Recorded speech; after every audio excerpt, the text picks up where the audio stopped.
Hey everyone, and welcome to Elsewhere in the Multiverse, the comic book podcast from MailFuzz TV. I am Peter, that is Connor. Yes, it is. So we talk about comic books here, as the title would imply, but not DC Comics, not because we don't love DC Comics, but because we already have a DC Comics podcast called Comics from the Multiverse, which we started a long time ago. It's almost 150-ish episodes, not issues, episodes. You can go and find that on its own podcast feed or on the YouTubes. On the same channel, but this is where we talk about other comics that we're reading, a lot of which just comes from Marvel, of course, but also we get books from Dark Horse, Image, IDW, so on and so on. So, and I'm hitting everything today, jeez. So this episode will feature discussions about the following comics from last week. We have Avengers 17, Uncanny X-Men 14, Immortal Hulk 15, Friendly Neighborhood Spider-Man 4, Miles Morales Spider-Man 4, Captain Marvel 3, West Coast Avengers 9, Spider-Man Life Story number 1, Venom number 12, Star Wars 63, and Invisible Kingdom issue 1. So that is what's coming up on this week's show. It is worth mentioning that we did say in the past we would cover Spider-Man City at War because we both like the video game. However, upon looking at the preview pages on Comixology, it became clear that this was not just set in the Marvel Spider-Man game universe. It was actually just an adaptation of the video game story, which I already played. So I didn't read that. No interest, yeah. Yeah, so that just wrote that off, which is fine. It may still be read well enough, but it doesn't really matter. I've played the game. I don't need to read the adaptation. Yep. I'm good. And I made the choice because I had so many books this week. I still had like 9 or 10. Of what I did read. I made the call not to read Guardians of the Galaxy issue 3, which was out this past week. And it's not that I disliked the first 2 issues, but I wasn't excited about it. And it's always these weeks where I've got like 10 books to read, where something that isn't exciting me will get cut. Yep. And that was the case with Guardians 3. And I've been wanting to trim the pull list a little bit, so... Yeah, I was in a very similar position where I left it till last, and then I got about 4 pages in, and I was just like, do you know what? I don't want to read this right now. Yeah. So, no Guardians Volume 3. But hey, we still have a lot of books to talk about, and that's what's coming up. We also have some news to talk about. There's news happening, and all sorts going on. Yeah, well, C2E2 was the thing, and while DC didn't really do a whole lot, although I imagine because DC tends to prefer for WonderCon, which is coming up this coming weekend. This weekend, yeah. We do have some Marvel announcements from the convention. The big one, which we knew was coming, was the Hickman announcement, which turned out to indeed be an X-Men thing. He's getting 2 X-Men books that seem to be ongoing and are going to alternate and both be double shipping. So essentially, you're going to get weekly Hickman X-Men once this gets going. So it'll start in July, I believe, and the 2 books are called House of X and Powers of X. And it's Hickman's first Marvel work since 2016 with Secret Wars. Pepe Larraz will draw House of X, while R.B. Silva will draw Powers of X. Although given they're both double shipping, I have to assume... Probably not for long. Yeah, I imagine they're going to alternate out, but... Yeah. So, and there's a bit of preview art with like a big, cast shot of the X-Men. Yes. It's coming in July. This is the weird thing about this is clearly obviously the big direction the X-Men's taken come the summer. They mentioned this is starting after the Age of X-Men stuff wraps up. I don't know if that means that if Uncanny X-Men is still continuing as its own thing while this is going on. God knows. It's hard to say, but all the Age of X-Men minis and stuff, all that stuff will wrap up before this starts. And the frustrating thing for us is that both of us are definitely not Jonathan Hickman fans. No, not at all. We said this last week, but I think it's worth reiterating here as we're talking about the actual announcement. Is I will try the issue ones most lately because we do the show, and I want to give it a fair chance. Unless they fall on a busy week. Unless they fall on a busy week.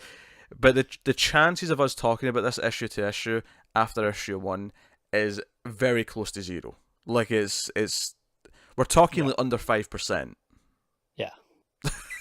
Very, very low.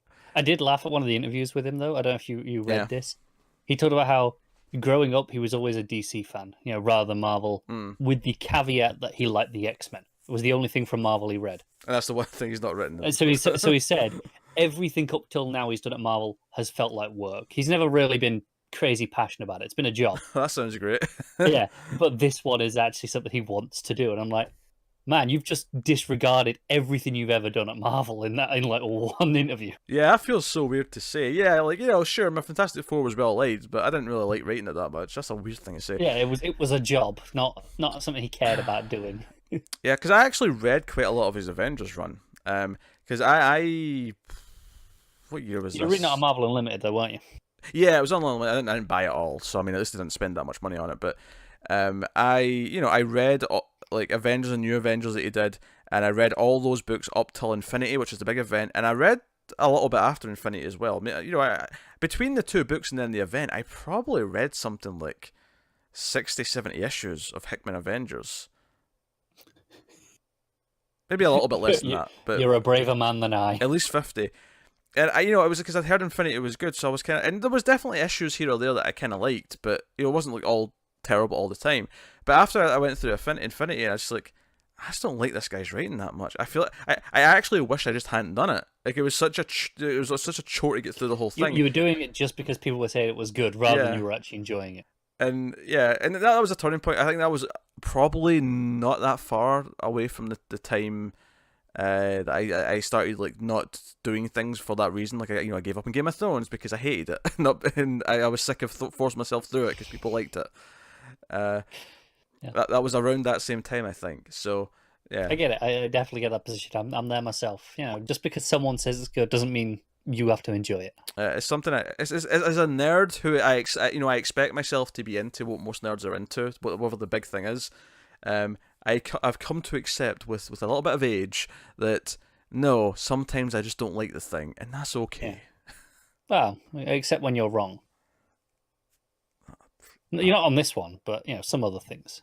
About Game of Thrones specifically, is that what you're thinking? I mean, without throwing you under the bus or anything else, yes, that one's an easy one. It's fine. Game of Thrones, Lord of the Rings, both put me to sleep. Draft your angry tweets. So they're coming. Yeah, so Hickman's doing these two X-Men books. I'll give you a choice quote here from. We might be the most unenthusiastic response to this news ever. Yeah, I am so apathetic towards this. I just don't care. But it's a taste thing. We just don't like Hickman. It's the same as Remender. If Remender was announced as doing a big thing, we'd be like, ugh, Remender. To the point where we're like, oh, I don't care. I'm actively annoyed to the sense that I'm like, I want to like X-Men. I want to have an X-Men book to read. Yeah, this is basically like you can ignore X-Men for probably a year or two once this starts. Exactly. Which kind of sucks because I do like the X-Men as a concept, and I like a lot of those characters. As a concept, I really like them, and then it's just like, well, I guess I'm not reading X-Men again for a while. Dear. Is there any kind of description of plot here? Let me. About what the books actually are, because I don't actually know either. I don't know if there was or if they're waiting to solicit. It mentions that in Powers of X, the X is actually the Roman numeral for 10, but I mean, okay. Sure. Yeah, which is the implication is Weapon X, right? Yeah. And to be fair, Wolverine on this image, well, there's multiple Wolverines actually, but there's a Wolverine with like a helmet thing on. Like Weapon X style, right? Yeah, like he's just escaped out of Weapon X. Yeah. But there's also Wolverine in full costume. Maybe one of these isn't actually Wolverine, but no, I think one of the things that I mentioned saw that was X-Men for all different time periods in that. Oh, okay, so, all right. What really bothers me, the thing you just said about one of them being an X, one of them being the 10. Mm-hmm. It's the exact same font, like between the two. The X's are identical. You can't just tell me one of them's a 10 and one of them's an X. Do something to differentiate them. Well, no, because I mean, I think the whole point is that it's the double meaning, right? It's an X, but it's also a 10. Yeah, but because Weapon X telling me that because Weapon X never differentiates it. No, but that's not doing it as a font with a sister book, right? Where one's an X and one's a 10. It's like, no, do something to make it clear. No, I mean, like when they was doing X-Men Red or Blue, Gold, and Weapon X, it was the same X in all those books. No, but the Weapon X was a different X to the X-Men, right? Yeah, it's completely different. No, on the covers they looked the same. It was the same X. It came at the end of the word, obviously, but I'm pretty sure it was the same font and style and. Well, and it bothers me there as well. No, I don't care about this. That, but it bothers me. Of all the things I don't care about in this, I definitely don't care about that. Fine. So, yeah, ain't Hickman fans, so don't be looking forward to a lot of Hickman coverage. We're good. The upside to this, though, it keeps him away from DC for just a little bit longer. It does, because there's always those rumors that he's doing Legion. Like, Legion or Yeah. JSA. Or Do you know the sad whatever part is, though, knowing that he's a DC fan from childhood means it's eventually going to happen. They're eventually going to have him, and he'll be on something for years. It is going and we're just going to sit there and go, ugh. And depending on what it is, we might suffer through it because we just care about the thing. No, I won't. I'm not reading any Superman right now because of Bendis, so I'm not going to read anything else because of Hickman. I mean, I could do without the Legion. I could not read that for a while. I have no attachment to them really yet, but like, if it's like JSA by Hickman, it's gonna hurt. Like, I'm going to at least give it a good try. I'm going to try and like it. I need to try and like it. I never know. Maybe I will, but this is Avengers all over again. Oh yeah, Avengers. Yeah, but at least I care more about those characters than I do the Avengers, so that might pull it through just a little bit more. Well, maybe pull it through. All right, Mark Waid and Javier Rodriguez and Alvaro Lopez are going to be doing a mini-series called The History of the Marvel Universe. It's going to be 6 issues, and it'll cover the entire history of Marvel Comics. So that's the thing. This is for the 80th anniversary. Okay. No release date as of yet, but there's that. So that's the thing. Another big event thing happening at Marvel, not to be confused with House and Power of X and everything else going on. Marvel Comics has announced Absolute Carnage, a limited series that focuses on Cletus Cassidy, better known as the symbiote under the Killer Carnage. But yeah, so that's the thing that's happening too. Go on, then tell us about it. It'll kick off in Free Comic Book Days, Spider-Man Venom story, with the first issue due out in August. Written by Donny Cates and Ryan Stegman, Absolute Carnage sends Cassidy on a hunt for everyone who has ever worn a symbiote, and every symbiote itself. Leading up to the story, Carnage backup features will appear in individual titles, a la Hunt for Wolverine. I went from not caring to being I'm excited in the space of about half a second then. Because I went from... You went Donny Cates and Ryan Stegman. I went, I'm in. Because obviously that's the team's been killing it on Venom, so I'm down. Yeah, you enjoy yourself. Hey, you're gonna do Venom. You're gonna catch up once you're done with Thor. Oh, that's not next on the list. It is. It's only 12 issues in. That's not even close to next on the list. You gotta be ready for this event. No, I don't. I can set this one out. You could cover this a bit on your own. This is the next War of the Realms. How dare you? I have non-Marvel books I'd like to catch up on, which are definitely getting priority. I've converted Matt though. I kept pushing at him to try it, and he's gone back and he's fallen in love. Yeah, he's still refusing to watch Doom Patrol though. Yeah, but he's a weird bastard. Don't pay attention to Matt. I sent him my gift of the farting donkey, and he still wasn't having it. I don't know. It's what weird. The hell? So here's news. In and of itself, it's not a big deal. We're getting a different artist. Moyar's replacing Gang Hyuk Lim on West Coast Avengers issue 10. West Coast Avengers, that is, if I say that properly. But here's the thing. We had not noticed that this was the final issue of the book. It just casually mentioned at the top of this article that it's been confirmed by Kelly Thompson. So I assume it was missing from the solicits for May, and obviously now June with the new ones that are just come out. Yeah, I guess after May they thought maybe it's just a skip month. It happens every so often. But they've confirmed, and it's one of those things where Marvel don't put the solicits in alphabetical order, so it's harder to notice if something's missing. You just don't really register it. At least I don't. Anyway. Yeah. So I'm actually pissed off. This is like my top 3 Marvel books right now. Because you told me this yesterday before I'd read it. Yes. This week's issue, and I went. I was just so disappointed because I had no idea, and that was like a crushing blow of one of the best books. It's just been gone because Marvel, because it's always like this. And yeah, I go, okay, there's an expectation with Marvel that this happens. You get 6 to 12 issues of a lot of these smaller books. They're unofficially kind of mini series and max series. I mean, not that I'm not but enjoying it always hurts when they don't label it as that from the start. Not that I'm not enjoying it, but like, couldn't this have kept going in Mr. and Mrs. X, which is already up to about that, like past this issue count? Yeah, I guess Rogue and Gambit sell more than West Coast Avengers. This hurts. This hurts.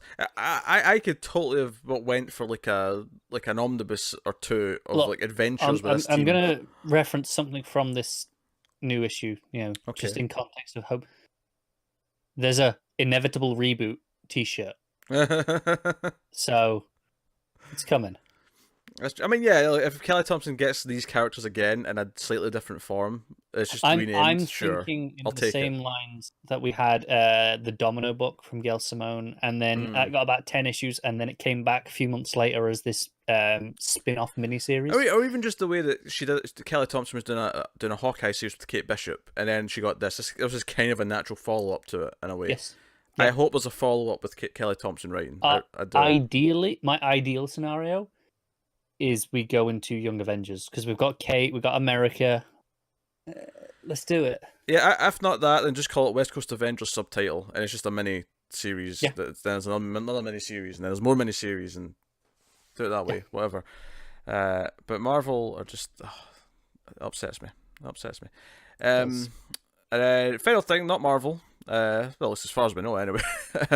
But Scott Snyder's been teasing on the Twitters that he's got a book with Francis Francavilla coming. It looks like a pulpy horror book based on the image that he revealed. It just says "It's coming" and there's a sort of shocked face. It says hashtag NeoTG. Sorry, NOTG. NeoTG. Which I am going to assume is Night of the something, because it just has that kind of feel about it. It does, yeah. Night of the Ghouls, maybe? Maybe. Francavilla is in my top 5 artists of all time. Actually, Night of the Gingers. He's finally doing it. The madman. He's doing it. Did he get a hold of that leaked script that you wrote? Yes, I may have written a treatment once about a movie called Night of the Gingers. I wonder if Snyder's stolen it. Yeah, I'll get my lawyers on the line, just in case. You'd give him permission, though, if it's good. But no, Francavilla's in my top 5 artists, and I'm a bigger Snyder fan than you are, it's fair to say. Yes, both Scott and Zach. I will not defend that lunatic. But I'm excited for this book, whatever it ends up being. It just occurred to me that, when we do the Detective Comics special, which we're recording tomorrow at the time of recording... You will not shout Martha. No, I will not shout Martha, but I think some recent Zack Snyder comments might come up towards the end of the episode when we're talking about Batman in general. And I think it will be a worthwhile conversation. Do we have to? Oh, we do. Oh, that's already going to be a late night, and I'm going to have to sleep, and you're going to make me angry and passionate, and I need to sleep after we finish that, and I'm not going to be able to sleep for like an hour after that. People will want to hear our opinions, and I'd rather do it when Matt's there, because Matt's going to not be on the regular episode on the weekend. What you're saying is you want Matt to be able to shout? Yes. God damn it. Alright, that's the news. At least that's the things I picked out. If I missed anything, by all means in the comments and Twitters, let us know. Little tidbits. Could have asked me first. Oh, is there any news you've got? What you got? Well, I just wanted to say we got the Dark Horse solicits, and we got it confirmed that Black Hammer Age of Doom is ending at issue 12. Oh, sure, yeah. Which isn't a huge surprise, given that the original Black Hammer series ended with 12 issues as well. I only mention it because a couple of issues ago we speculated whether or not it would, given some recent developments in the book, if I go on for longer. Yeah, that's fair. Worth mentioning as well, image solicits did come out, and we've went through them in the past, but I actually looked through them. There was no issue 1s or news books to talk about, so I just left them be. So, yeah. I guess the only thing on this Black Hammer thing is, given where it ends off, potentially, I would still probably expect a third main series at some point after the Justice League crossover. Yeah, I could see that. But it's funny how, for all intents and purposes, the Justice League crossover is the next main one after Age of Doom. It kind of is, yeah. Is that the regular team doing that one? I know. I'm pretty sure Lemir's writing it. He's definitely writing that. Is it almost on art? I don't know. I can't remember. I don't know. Do a quick look. In the meantime, I just want to mention the Buffy solicit for June, because it's skipping May. It's skipping a month. Oh, is it? Yeah. After the first arc. which is a shame. But hey, I mean, consistency's cool and all. So it's a different artist. But I want to mention that the cover, the variant's there, but the main cover is just labelled as top secret. They can't show it based on how issue 4 ends. It's a spoiler for issue 4. So Angel, isn't it? that was my first guess, is that it's going to be Angel, but yeah. I also noticed the continuing with WADA variants after the first arc, which I appreciate because I've been enjoying collecting those. There was a semi-expectation that it might be just the first arc that was getting that treatment. So glad to see it's not. No, I've been enjoying that Buffy comic. I'm looking forward to the next one. In fact, just to talk about the hit television show Buffy the Vampire Slayer for a second. Oh, like you need a bloody excuse. No, I have, because I've been doing the commentaries for Patreon for the last year or so, and I finished season 2 recently, and I watched the first episode of season 3 just last night, and I just wanted to say that I really enjoyed, because I watched season 1 and 2 like a year or two ago, so they were really fresh in my head. So it wasn't a chore to watch them again, but it was like, oh, I just seen these recently. I remembered them very well. Yeah. It was very enjoyable watching the first episode of season 3, because it had been such a long time since I'd seen it, and there was lots of little bits I'd forgotten, and it was just this was the first time in doing these commentaries where I was annoyed that I couldn't just watch the next one immediately. Fair enough. I'll be honest, I don't recall how season 3 begins off the top of my head. I don't want to get too spoiler for people in case they've not watched it. I remember the end of season 3 very well. Yeah. She's not in Sunnydale. I'll just say that. Ah, yeah, okay. Not Sunnydale. But there you go. And if you're a Buffy fan, seek out the video, Everything That's Wrong with the Buffy HD remasters. It's a very insightful look as to why you should be angry at Fox, and start praising your new overlords Disney for a proper remaster. So just to bring that up, yeah, in terms of comics, sure. How long till the Dark Horse lose the Alien and Predator licenses? I mean, given that they've let Boom and IDW take some Disney things, so they have. Do they go the Alien and Predator are just so ingrained with Dark Horse that they'll just let them keep that? You could have said that about Star Wars though. For a long time, that was a big thing for Dark Horse. I would hesitate to say there's a few Brian Wood series going on right now or coming up. That might be the swan song. That kind of run of miniseries might be the swan song for Dark Horse. Yeah, I don't know if I mentioned that actually. Last time Dark Horse Solicits come up, because the new Dark Horse Solicits got issue 2. There's actually a new Brian Wood miniseries starting in May, but it seems like it's doing this kind of thing, almost like Life and Death was, where it's like a series of 4-issue miniseries that are all just basically knocking on from one another, because it sounds like the new one that's starting in May is just picking up after the ending of the 4th issue, because I assumed this was going to be a 12-issue thing, and I still think it kind of is. I think it's just split into 3 4-issue miniseries. Yeah. So that makes sense. It's we'll see. It's a very Dark Horse thing to do. It is. Because I thought they would match Defiance, because it was a sequel to that, and it was Brian Wood again. But they seem to be going with their lot of shorter miniseries this time. So we'll see how it. They've done that. I remember there was a Star Wars one. I'm blank on the name now, but that was a sequence of 2-issue miniseries. I think it was 2 issues. Scourge. That's weird. Yeah, they were all 2 issues. But there were so it was like Scourge, Vader, Scourge, whatever. Yeah, it was like all these 2-issue series. I mean, some of them were good. Don't get me wrong, but it was a weird format. Yeah, okay, that's fair. Oh well, there you go. That is the news. So we'll start talking about books, and the first thing we have to talk about is Avengers. Where's my list here? Just so that I know it's Avengers first. I just want it up for safety. Avengers 17, Jason Aaron and David Marquez on the art. This is the end of the Vampire War, although it does not necessarily end vampire involvement in general, because Dracula, it turns out, he's the Palpatine of this story. He's behind it all. He's been playing them all. Yes. He's actually in charge of the Vampire Legion. Turns out the Shadow Colonel's his son. I did laugh at the end when he just throws his head away when he's saying something to his dad. He's like, just whatever. Thanks for your service, son. Toss. Yeah, it's a proper over the shoulder. It's Luke with the lightsaber. Yes. So I wanted to make fun of that, but I'll move on. We got a lot of books. So We do. yeah, so we got the fight. We had at the start the Red Widow, killing all Dracula's followers and loved ones, if you want to call them that, to make him talk, which he does. They send him to Chernobyl. That's his his paradise that he gets to live in. Is a cruel joke, but as Dracula points out when he gets there, that this is basically a coffin, and I'm a vampire. He's a goddamn vampire. Yeah. And then, honestly, I enjoyed this issue quite a bit. Obviously, the fight with the Avengers was cool. I did like that Blade didn't listen to the Avengers and just decapitated the Shadow Colonel anyway, because he's still Blade. Like, I like that he didn't just become one of them, because he's just kind of working with the team.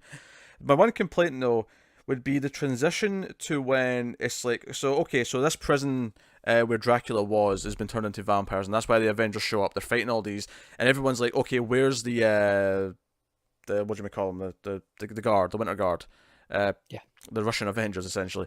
Where are they? And eventually it does cut to them, and they're with the Legion, and like most of them have been killed, and the Red Widow's been let go, and the transition to that I thought was kind of weird, because I feel like whenever you transition to that and you go, oh shit, something's happened, I feel like you usually have a better sense of what it is when you first turn the page. It hits you in a better way, because with this one it felt really murky to me, because I turned the page and went, wait, is Red Widow been working with them the whole time? And it's not that at all. It's clear in the dialogue once you read it that no, like they've killed the rest of them and they're letting her go to basically work now, kind of forcibly work for them, kind of thing. Yeah, I'm with you. It was a weird, because I feel like that's one of those sort of things where it's like, oh, where is someone? Turn the page. Oh shit, they're there. But that's just it had a murky kind of the meaning behind it, I guess. I feel very similar to this issue. I feel for most of this arc, like it's fine. Mm-hmm. But I've not been feeling the arc overall. I will say this is probably my favorite issue of the arc because it has Thori in it. Sure. Thori the murder dog, who is just a delight.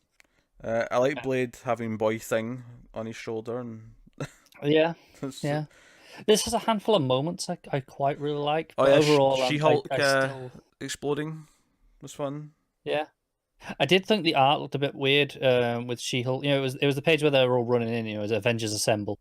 Mm-hmm. I don't know. She-Hulk looked a bit weird there, a bit off compared to every other panel that she's in. That's fair. I like that she basically goes nuclear, and then afterwards she's just like, oh, she's feeling a bit embarrassed about it. she went a bit nuclear. Yeah. Like, this was by no means a chore to read. It was a perfectly decent issue, but I feel like most of this arc has kind of been filler for me. It's just kind of, oh, that's fair. I mean, waiting for War of the Realms. I didn't love it. Like, I enjoyed reading it well enough. Characters were likable. Yeah, it was fine. It was never a bad thing, but I just never cared about what was going on. I think it's not filler in the sense that it's clearly setting up Dracula as a thing to deal with later. Like, there's clearly going to be more. Those last couple of pages are probably what I like most about the arc. In that, okay, Dracula's with the Legion. Like, I'm okay with that. I'm down for that coming back. And Chernobyl's now the kingdom of the vampires. Yeah. So that's an interesting. You're gonna miss the Shadow Colonel a little bit, I guess, because he was probably the most memorable. Yeah. Of the Legion. So it might feel like a bit of a loss not having him. Yeah.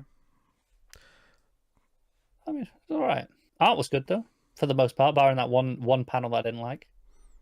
We need a certain Slayer to deal with Dracula.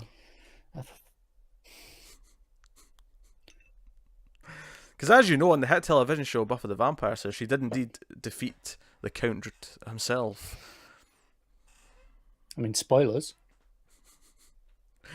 I mean, it's not really a big plot in the show. It's like a one episode thing. It's basically a joke, but that's not the point. Yeah, the whole thing's basically just for a punchline at the end of it. It is, yeah. From what I remember, I'm sure there's maybe some subtext in there that makes it also relevant, but But it was funny, and that's the point that matters. Yes, exactly. And of course, Xander was the Reinstein? Renfield, there you go. That's the character. Yeah. Renfield. Yeah. No, it was like, I think Avengers is, Aaron's a good enough writer that even if it's doing like a sort of just pulpy filler arc, it's kind of still fun. Yeah. Yeah, I agree with that. It'll be like it's one of those that it probably come the end of the run. It'll be one of those. You just want to get through it. Yeah, but I feel it'll probably be better in trade though as well, because you can just read it back to back. It'll just be like this fun one, 4-issue story that you can get to quite quickly. I think maybe another complaint I do have about this show actually is I thought the reminder about the Johnny Blaze, Ghost Rider. I thought when it cut to him in a panel, it felt really weird. I get why it wants to remind us, but I feel like having Robbie just sort of have narration that kind of says, and I'm worried about what I saw or something like that would be enough to be like, okay, keep that in your minds. But I thought cutting to him in a panel and him being like, oh, I'll see you next time, Robbie, as if he's watching, just felt a bit weird. Yeah, I don't disagree with that. A little bit clunky here or there. Yeah. So, it's not a perfect issue, but it was if I'm rating, if we get into the ratings, for, I think it's a solid 7. It was good, and all. I happen to agree with a 7. I think you even though you maybe liked it a little bit more than me. I think. I don't even know if I liked it more than you. I think you're just a negative Nancy and like to focus on the negative side of it. Yeah. It's not that we actually have different opinions on it. You just are like, coming at it from a different angle. It's only a 7. And I'm like, it's a 7. It's fine. It's enjoyable. It's all right. It's not bad. Is the next issue War of the Realms related? It might be, because we won't have one next week. Yeah, but it's probably the same week as War of the Realms comes out, so it probably is. I'll have a quick check. No. Issue 18. Issue 18. As of where we have it scheduled, I'm not even seeing it. Hang on. Does it matter if the next one's War of the Realms related? It might do. It matters to me. Maybe it's just a one-shot, focusing on one character for an issue, and then we'll go to War of the Realms stuff. We don't have issue 18 scheduled for a while yet. So it probably is end of April. So it's a full month till issue 18 apparently. Well, that's probably it's probably War of the Realms related then. That's why it will be. Yeah, I didn't. That's why I wasn't finding it, because I assumed it would be before that. Well, yeah, but it's two on 2-1-2-1 the schedule for this. So it is, yeah. It just means the next month's the one issue month. So whatever. Which will take me on to Uncanny X-Men 14. Connor dropped it after the last issue. It's Matt Rosenberg writing with Salvador Larroca on the art. You may have jumped off at the right time. I was going to say that was not a positive sounding sign. No. This was easily the weakest issue of this. Well, at least since issue 10, when it was changed. It a bit of a chore? It was a bit of a chore. It's a lot more. I'm enjoying this. There's a lot more jumping back and forth, right? And there's a lot fragmented. Yeah, it's more fragmented. There's a lot more characters popping up in this issue that I don't know, which admittedly isn't necessarily a problem in and of itself. It's a bit of a fault of a book, though, for making you feel lost. Yeah, like, they meet up with this character who's helping them, this Val, who's giving them advice, and they're using multiple. The main gist of this issue is they're using Multiple Man to capture this low level mutant who's been approached by the Mutant Liberation Front, because that was the cliffhanger at the end of the last issue, is that a couple of the big X-Men characters are doing these like terrorist style attacks. I remember. And they want to find them, and he was invited to them. He never joined them, but because he essentially has contact details, they want to get to him and use him. So it kind of jumps around, and then eventually they do nab him. Dark Beast is kind of working for them under, not duress, but they don't trust him obviously because he's Dark Beast, right? But yeah, so as you do, and there's fights, and Wolverine gets stabbed in the eye, and he pulls out his knife, and it's a whole thing. Sorry, who pulls out his knife? Himself. You going with knife? Knife? You said he pulls out his knife. What do you mean?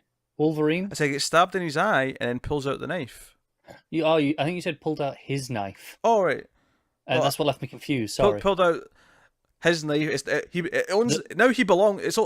He owns it now. It's in his eye. The knives, he pulled it out presumably with the eye. No, not with the eye. Oh well, that's just what's the point? Oh, actually, technically, it wasn't him who pulled it out. He actually gets up and is walking around and talking with a big butcher knife sticking out of his eye, and then someone else pops it out. Oh, that's the whole thing.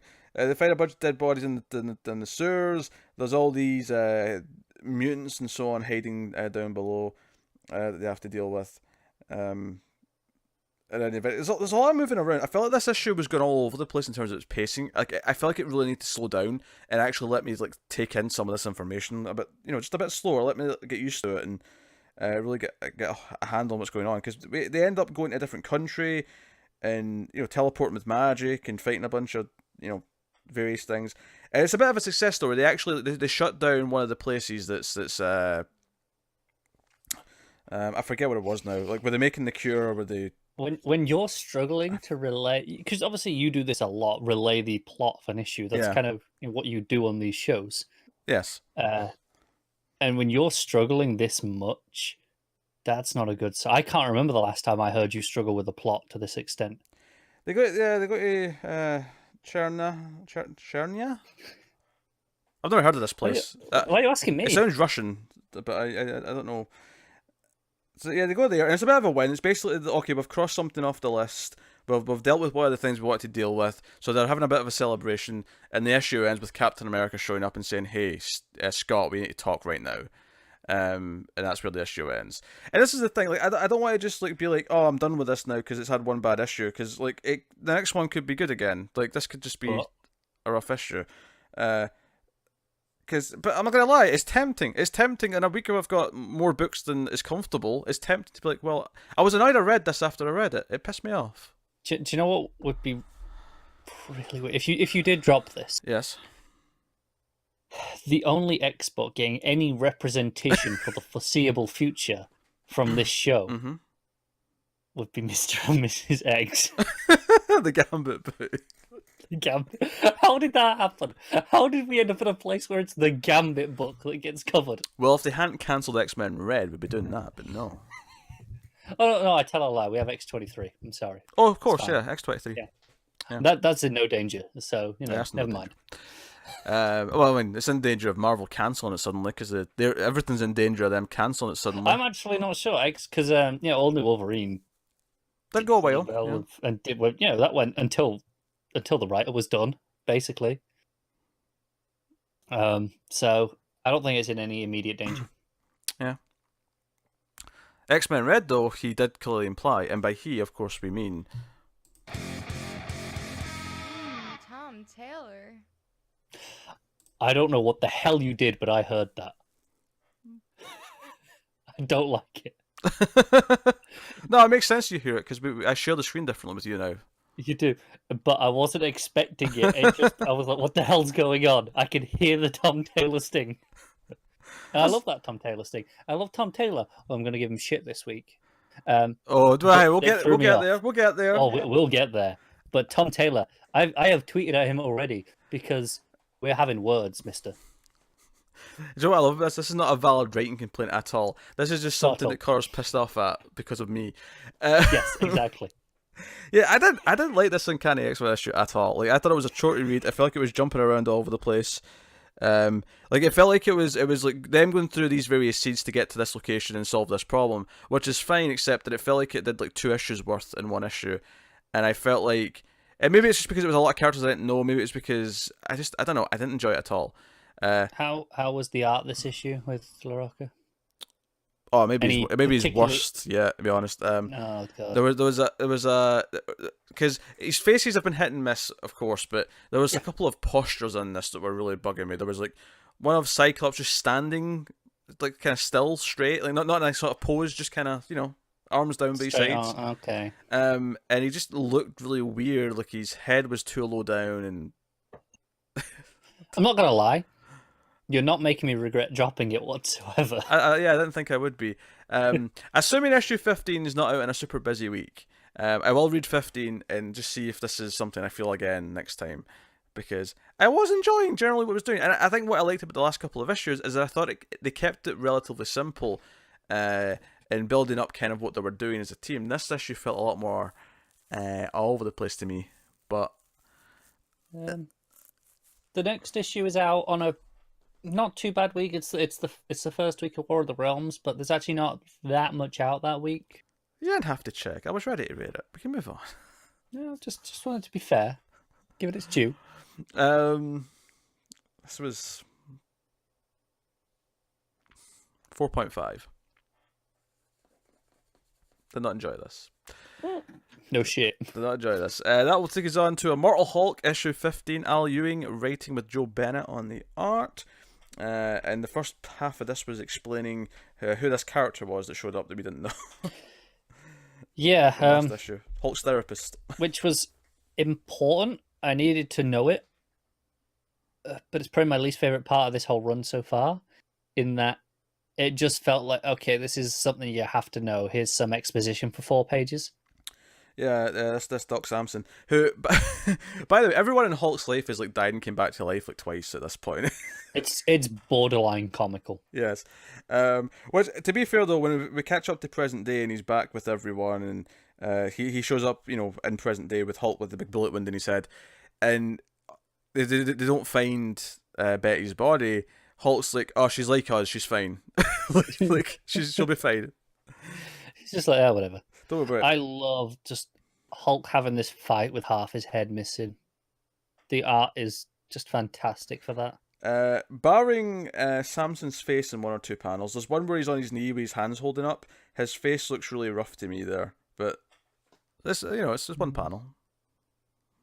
I'm trying to find it, but I'm just skimming through, so I probably won't find it now. That's why the pages were this. It's all at an angle. Okay, I see it. Yeah. Yeah, just Yeah. But Overall, though, continuing the great tone of the book with the art. yeah, and obviously the continuity here is nice for Hulk's bullet wounds gradually closing throughout the fight. Do you know what I think is so good about the art in this book that I don't even know if we've touched on much? Is the way it makes Hulk more expressive than I've ever seen him before. Mm. Like when Hulk's frowning or when he's got that grin, that like smirky grin. I'm like, ah, shit, yeah. Yeah. No, he is very expressive. To the point where he even cracks jokes. He will intimidate if he feels the need to. Yeah, there's probably a relax. I took care of it, and then does like this demented grin. I'm like, okay, I'm into this. Yeah. Also, at one point he references this time where like he kind of became a lizard monster, and Banner saw him as a lizard monster, and I'm like, I'm sure this is a really great obscure reference to something that happened in a Hulk comic, like 20 years ago. For me, this was like, wow, okay, this is weird. Pretty much. Yeah, the Demon Hulk thing, right? Yeah, Devil Hulk. Yeah, Devil Hulk. He's like, you know, you the devil, kind of thing. It's like, oh well, gotta find out. Yeah. So you know, and you know, this issue hints on like how everything wrong with the world, because it leads to, because he talks about climate change and everything else and forest fires and blah blah blah, and eventually he's like, so you're saying you're a green Hulk? It's funny, but I like it. Yes. And Hulk's like, do you think that's funny? You prick. I'll throw you into the sun.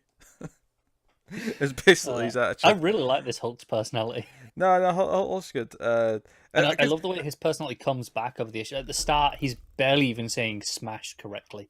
Yeah, because his brain's missing. Yeah. Yeah. Right, but by the end, he's like, all right, I'm back. Do you know what I like about him caring about the climate and caring about what man has done to the world? Is that it makes him kind of Marvel's Godzilla in a weird way? It does, doesn't it? And I kind of like that. I'm down with that. So I dig it, but he's obviously a more expressive and vocal version of Godzilla, but I like it. It's a nice touch. Yeah. And the final cliffhanger is they go to the cemetery because Samson thinks they're going to find Betty, and instead they go to the cemetery to discover that Rick Jones' grave is empty. And I went, okay, another person in Hulk's life came back to life. Yeah, pretty much. Okay. It's becoming a bit of a running theme, isn't it? It's becoming, because I thought the reveal was going to be General Ross is back to life, and it turned out to be Rick Jones. I give it 6 issues. I mean, this is the book where Hulk literally has been to hell and back. Nothing surprises me anymore about people coming back to life in this book. Joe, there's that line in the musical episode of the hit television show Buffy the Vampire Slayer. Is this going to be a thing every book this week? Someone actually asked me on Twitter at some point, do you think you could get a reference into every single issue? I think it was on Comics from the Multiverse rather than this show, but I seem to be going for it. But no, there's that line in the Buffy, one of the songs where Buffy, sings "Hey, I've died twice" in a joking way. I can't help but feel like at the end of this run, like every character in this book is going to be able to, sing "I've died 3 times" or whatever. Yeah, that'll be like that one will go, "Hey, I've died twice," and then General Ross going, "But I've died thrice." Just keep it going. Cuts off after that. The rhythm's ruined. 3's your limit. Yeah. Well, that's when you start rapping and go, "Yeah, but I've died 4, I've died 5," and you shift to a different style. Yes, sure. I've died 4, and I'm sure there'll be more. Oh boy, I think we're done on this. If this is where we're at, if we're at you rapping semi-related Buffy lyrics, I don't think we have anything more to say. It's a really straightforward issue. The first half of it is the explain who this Samson is, which I appreciate because I needed it. Yeah, I agree. I appreciate it, even though I felt it was just relatively unenjoyable, if that makes sense. It was more just hey, we know you haven't gone and read the wiki page, so here you go. Which I do appreciate. And then the fight looked good, and the sort of the moral debates of why Hulk is here and what his intention is, and why humanity's basically a bunch of shitheads basically. Yeah. I enjoyed that. So no, we'll see where it goes. I didn't enjoy it as much as the last issue. I thought the last issue was like one of the best ones we've had. So this was just solid. Yeah, it was. With some critiques. What are you rating Immortal Hulk? I'm at 7.5 still. Yeah, I'll say 7.5. I think that's fair. Just because that first chunk just kind of shoehorned in. Drags it down a little bit, but it's still a consistently really good book. It is. Which will take us on to Friendly Neighborhood Spider-Man issue 4. AKA the one where I shout at Tom Taylor. It's just because we ended last issue with the gang getting back, with Spider-Man and the rumor with the kids. They're back on surface level, and Joe, it's funny. As much as we were talking last issue about how out of nowhere this underground or under York existence is, right? I kind of love how he just casually mentions it to Johnny Storm, and he's like, "Wait, what?" It's like, well, I'll explain later. Just go with it. I loved the video game Nintendo-esque sequence. Yeah, when he's explained it to Johnny Storm, the background in the panel is a side-scrolling video game, and it is very Mario because you've got the blocks where he's jumping on. And... Well, it was intentionally referencing Mario, given that John is like, "Hey, so did you rescue a princess from a tower?" Yeah. So it is. Nah, she's not really a princess, but close enough. Yeah. Point stands. That was a great little sequence, though, of just something totally different in the art. Yeah, I liked it. It pulled it off. And then so it's basically that show is basically them prepping for the arrival of the bad guy and his goons, and they're super powered. So he calls in help with the one cop that he's became friends with, and there's a joke. It's like, wait, you've got a cop ally since yesterday? He's like, yeah, it happens. Yeah, work fast. And we find out that the police have that area is not to be patrolled. It's a no-go zone. Yeah. And it turns out because Kingpin's in cahoots, and Kingpin seems to know about the Under York. He's like, get back to your shitty down place. I don't care. Go away. We'll talk about this later. Yeah, well, he's basically like that once, because Spider-Man basically spins it so the public image is that Kingpin is against them, and Kingpin doesn't want to tarnish that, so he's just like, go. We'll talk about this later. I'm gonna bear with me here. I'm gonna make a Harry Potter reference. Okay. This really felt to me like the way the magic world interacts with the Muggles in terms of the people in power, because in that the Prime Minister of the UK is aware of the magic stuff, right? Basically, like whoever's in charge of the Ministry of Magic comes and visits the Muggle Prime Minister and kind of briefs them and keeps them updated with what's going on in the wizarding world. And this kind of felt very similar to me, where the Under York, whoever's the mayor of New York, knows about this shit. Like, they're aware, but then there's a truce. And which is why Kingpin knows right now. Yeah. So that's kind of how it felt to me. When he sends his goons to attack, after Rumor makes a speech about why, they should be let go, he's like, just kill them immediately. We get this great 2-page layout of Spider-Man jumping around, saving a cat mid-combat, and... You say great. It is great. I didn't like it. Why? What did you like about it? I felt the reading flow was awkward to me. I was having to stop and think about, right, which panel am I going to next? My eyes didn't naturally flow to where it was. Because obviously I get, left to right, you're following Spider-Man jumping, but the panels at the top and the bottom, it felt like I wasn't being led to them naturally at the point where I should be. Nah, this is a weird thing, because I feel like this works in a sense where you can read this and just follow Spider-Man and his main panels, and all the stuff at the top and the bottom is almost like extra stuff. That's not good enough for me. If they're there, I should, and they're interspersed like this, there should be a natural flow to it for me. Spider-Man's going up, and when the transition between the first two Spider-Man panels, he is doing a flip upwards between the panels. Yet the panel at the bottom, I assume, is supposed to be read between, kind of parallel to where that flip between panels is taking place. And I feel like my eyes are going down to read that, then back up to the flip. It doesn't feel natural at all to me. I think I just disagree with this, because I'm looking at it right now and I feel like no, because you're basically zigzagging. It's actually really straightforward. You're following Spider-Man's jumping pattern. You're just sort of... You're not. Yeah, you are. You totally are. No, but it's the same shape. because that bottom left panel is at odds to where Spider-Man's jumping. So if you're following Spider-Man's jump... No. You're thinking literal, like him going panel to panel. You're following the shape of his jump. It goes in a zigzag. It works. No. I would agree, but you get to where that first jump, you actually get to that before you go to the bottom panel. So then you have to backtrack when you realize, oh, the bottom panel's there because of the way it overlaps. So it doesn't flow for me. It's possibly the first bit of art in this book that I outright dislike. I think it's an awkward layout. I just disagree, and I think part of the reason why I disagree is, with the exception of the cat scratch, all of those small panels, it doesn't actually matter when they take place. It matters to me. But it doesn't matter, though. It's just general that there's shooting happening. Danger is actually irrelevant which part of the scene they take place in. It's just something that's happening constantly.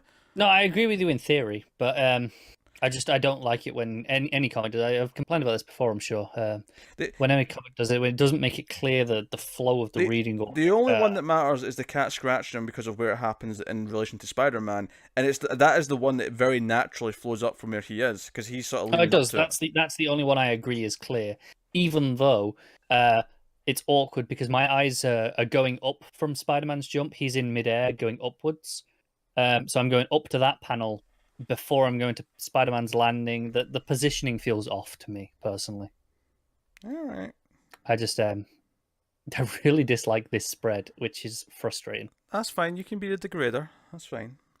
Hey, I back this up with solid reasoning. So next up, we got a full page spread that he's whipping everything with the webs, and gets punched a bit by the bad guy. So I'm loving the dialogue. Your wrath feels a lot like punching. Yeah. So police show up and they're like, oh, hands in the air, and then he has the greatest weapon of all. Does this villain? The greatest weapon that one could have. He's told to put his hands in the air, and then he says, and praise Tom Taylor for this, I have diplomatic immunity.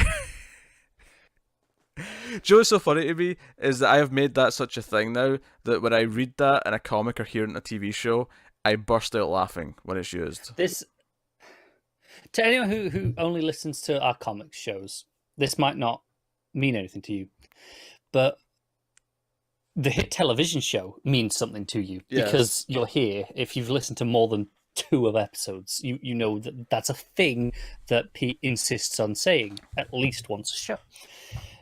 Diplomatic immunity has become that as well on some of the other shows. and it's frustrating. And I'm not gonna lie, Tom.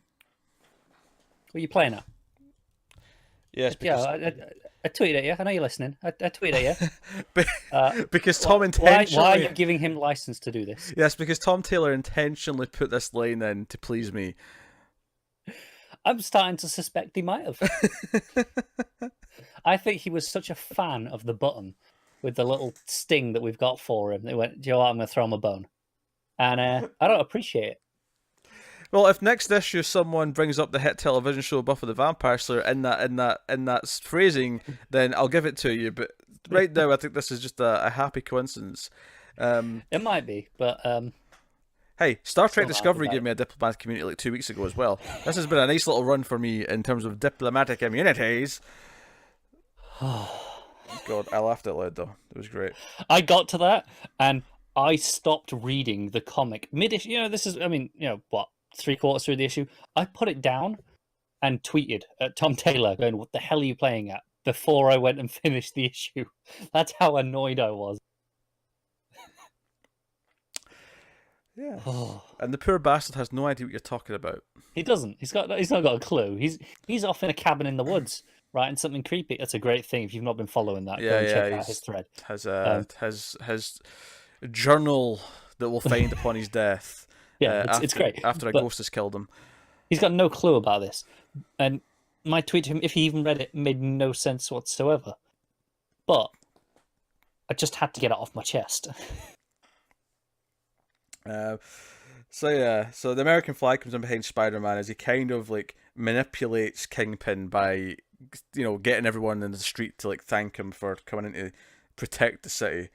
So he shifts the bad guy away. And this is not the last we've seen of him. We get that evil panel of the elevator doors closing on his face. Like he's coming back. I'll be back. Yeah. Yeah, he's having vengeance. And he bluffed his way out into thinking that the kids in that were hiding like, somewhere else in the world, maybe on a different planet. But they were actually in his apartment the whole time. It was just a bluff. So I will say the one time I was maybe not super into the art, there was a couple of faces with Peter towards the end. It's as he's going for the door. With the bruised face. Yeah, he's got that smirk in his face. He looks a bit weird and old, I guess. No, I agree. I think it's that the shape is almost a little bit off. It looks a little bit square. But basically, Aunt May's there to tell him about what's going on. He realizes something's wrong, and that's the end of the issue. Obviously, we set up that she has some form of cancer. Some form of cancer, yes. Yeah. That was in the backup. It's going to be a gut punch, isn't it? It's going to be a depressing issue. I can feel it. And we have enough experience with Tom Taylor to know that he's pretty good at those.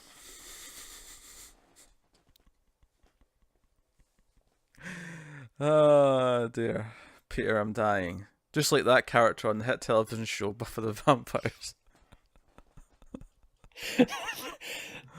That's the most forced one yet. Maybe ever. No. I'm saying I'm just referencing the joke we were saying that he'd put that in an issue. No, I know. That's how he'll do it. He'll just have Aunt May say, "I'm dying like that character." On the hit television show Buffy the Vampires. Oh, Aunt May's definitely a Buffy fan. I could see it. I could see a bit of Buffy fan. This show's gone off the rails. I'm sorry. No, I enjoyed this issue. I did too, I'd say. And not just because of diplomatic immunity, but I generally enjoyed it. I mean, I hated that, but not for any reasons that are rational.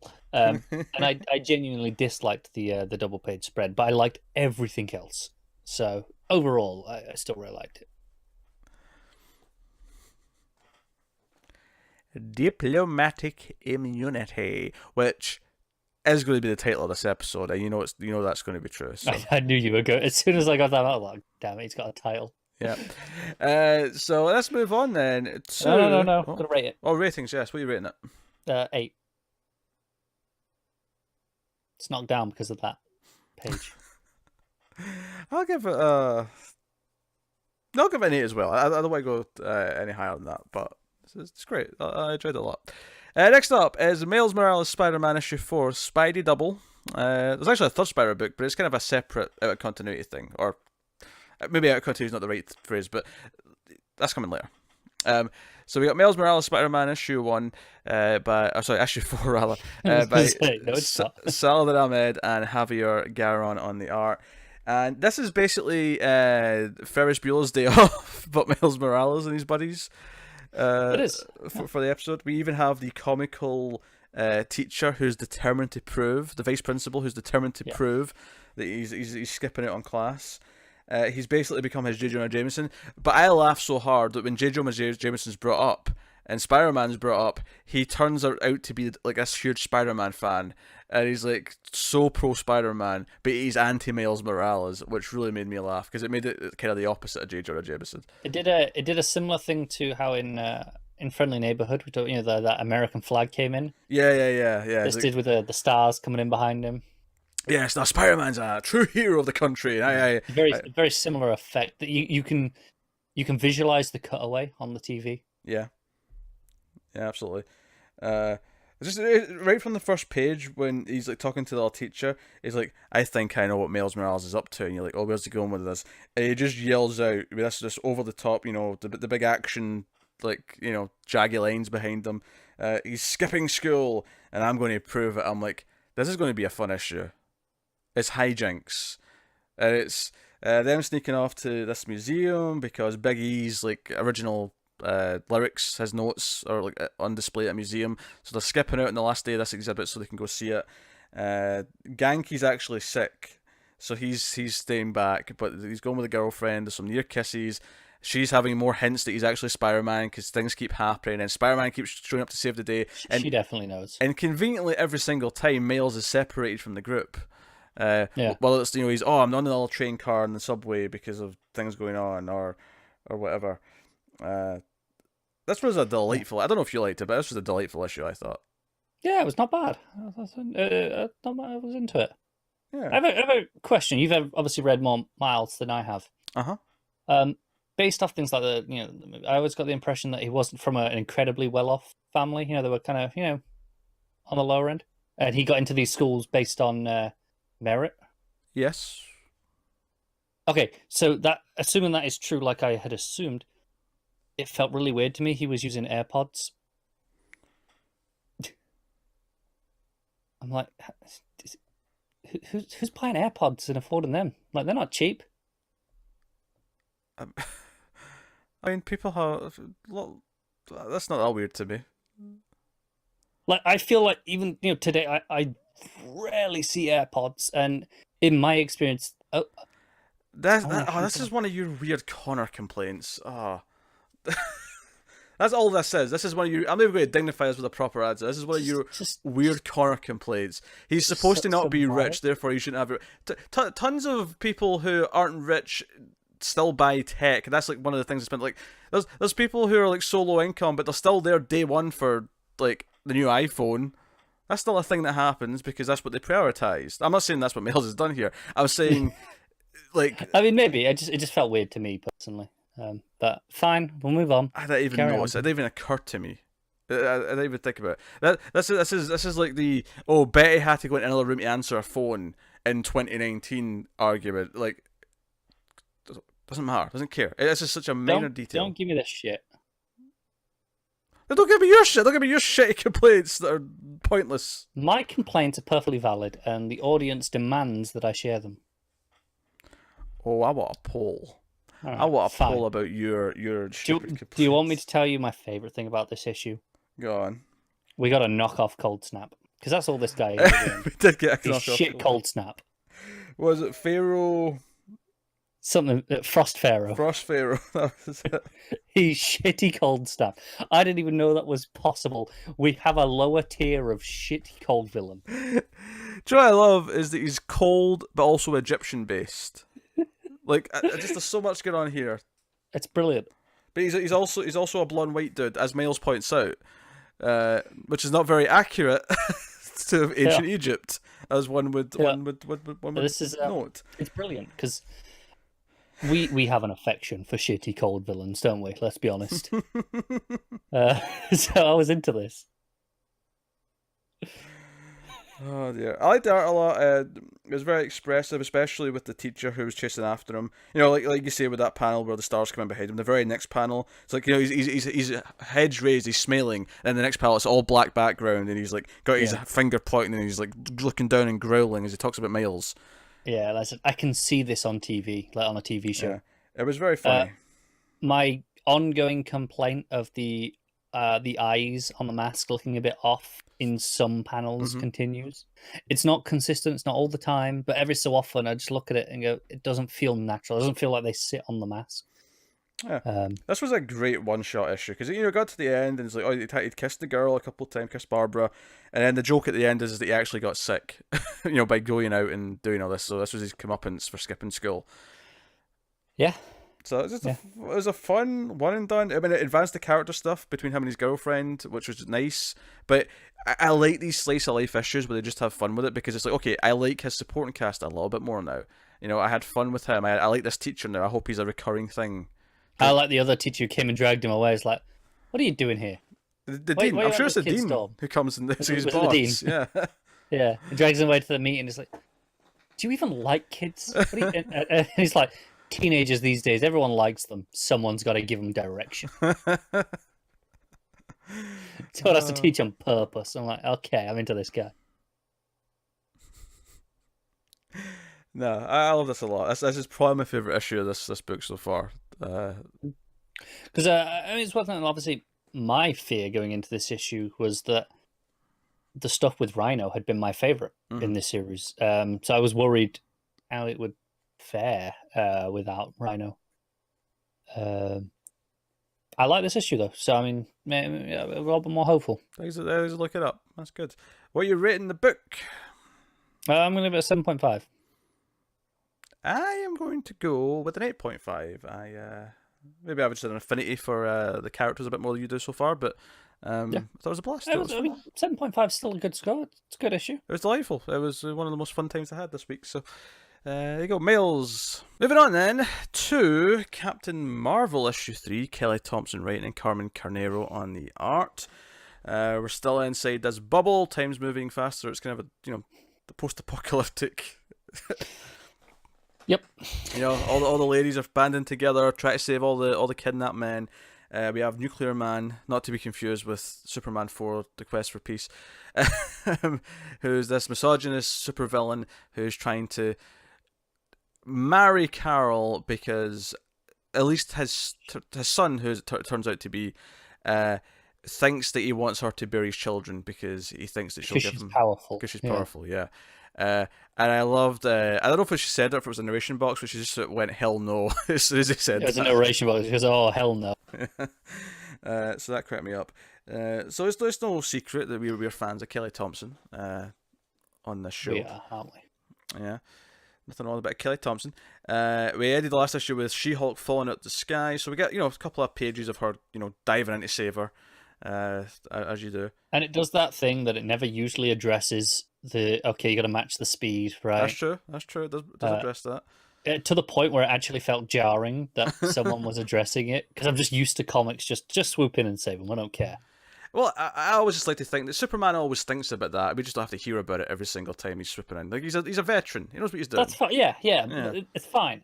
But it's one of those things that you never hear about. They never mention it, and some dicks always question it. I'm like, I don't care. It's a comic. Just go with it. Yeah. So it's jarring to see. It's not a complaint, but it's just weird.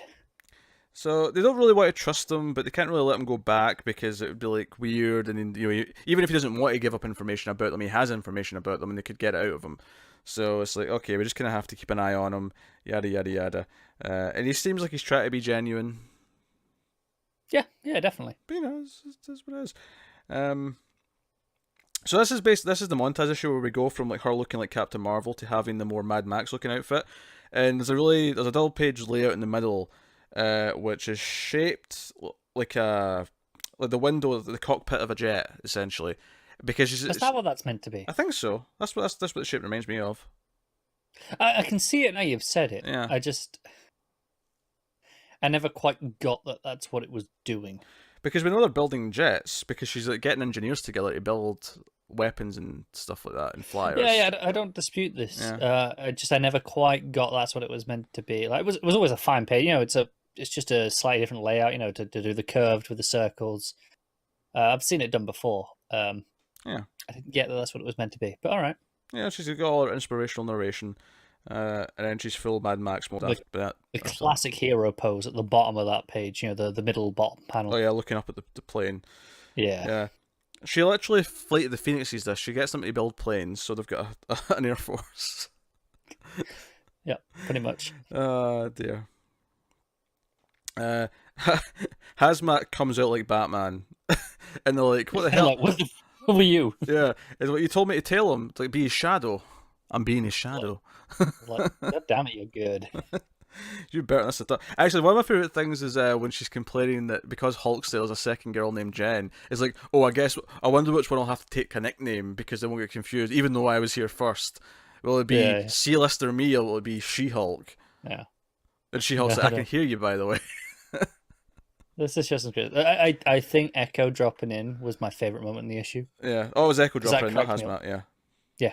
Oh, did you say? I didn't even know. I said Hazmat, yeah. Joe, what I loved about that rant from Hazmat, though, is that I saw that speech bubble and thought, that's too much text in that speech bubble. But when I read it, I thought, you know what? No, it made sense that looked overstuffed because the whole point was that was a really quick rant, that she was more under her breath. Yeah. It fit what she was saying, even though at face value, it was too much in a speech bubble. It did. But the small, I mean, obviously it's a pretty big speech bubble anyway.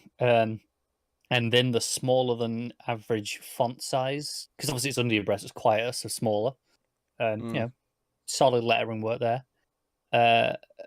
It really looks like a lot of text, and it is, but it's this, like you say, under the breath rant. Yeah. So the big two things at the end is that we find out that the guy did pick Carol as like the potential mother of his father's future children. But he did it in kind of this weird way where, okay, he picked her for his father, but he secretly picked her because she can save us. She can stop him, right? So it's this kind of weird thing where it's like, okay, should we trust him more after that, or should I trust him less after that? Who's to say? But then also, alarms going off. It's like, oh, there's something coming to fight you that you may not be prepared for. And then the big final page reveal is Rogue, which... Because of course it is. Why do you say that though? Why do you think that's because of course it is? I'm being cynical that it's the Kelly Thompson. Sure. With the other book that she's writing. Sure. Actually, so Rogue says something here. What does he say? I've been itching to finish what I started all those years ago. It's funny. I've never read what she's referring to. However, on one of my live streams in the past couple of weeks, someone did bring up that they have a history. And I can't really? And I can't remember what they said exactly, but there was definitely something in the past, a very specific incident that was very severe between them. So this didn't completely just feel like... I mean, don't get me wrong, I don't think Rogue's in favour of Nuclear Man. I'm sure she's either being controlled or something. Yeah, something's going on here. But it didn't completely come out of nowhere, but only just because someone happened to mention in the past couple of weeks to me that there was a thing. No. Obviously, I read that. And contextually, I went, okay, there is a history, right? Yeah. But in my brain, I was like, oh yeah, it's the other Kelly Thompson book that's going on right now. So of course it is. The one that's not cancelled.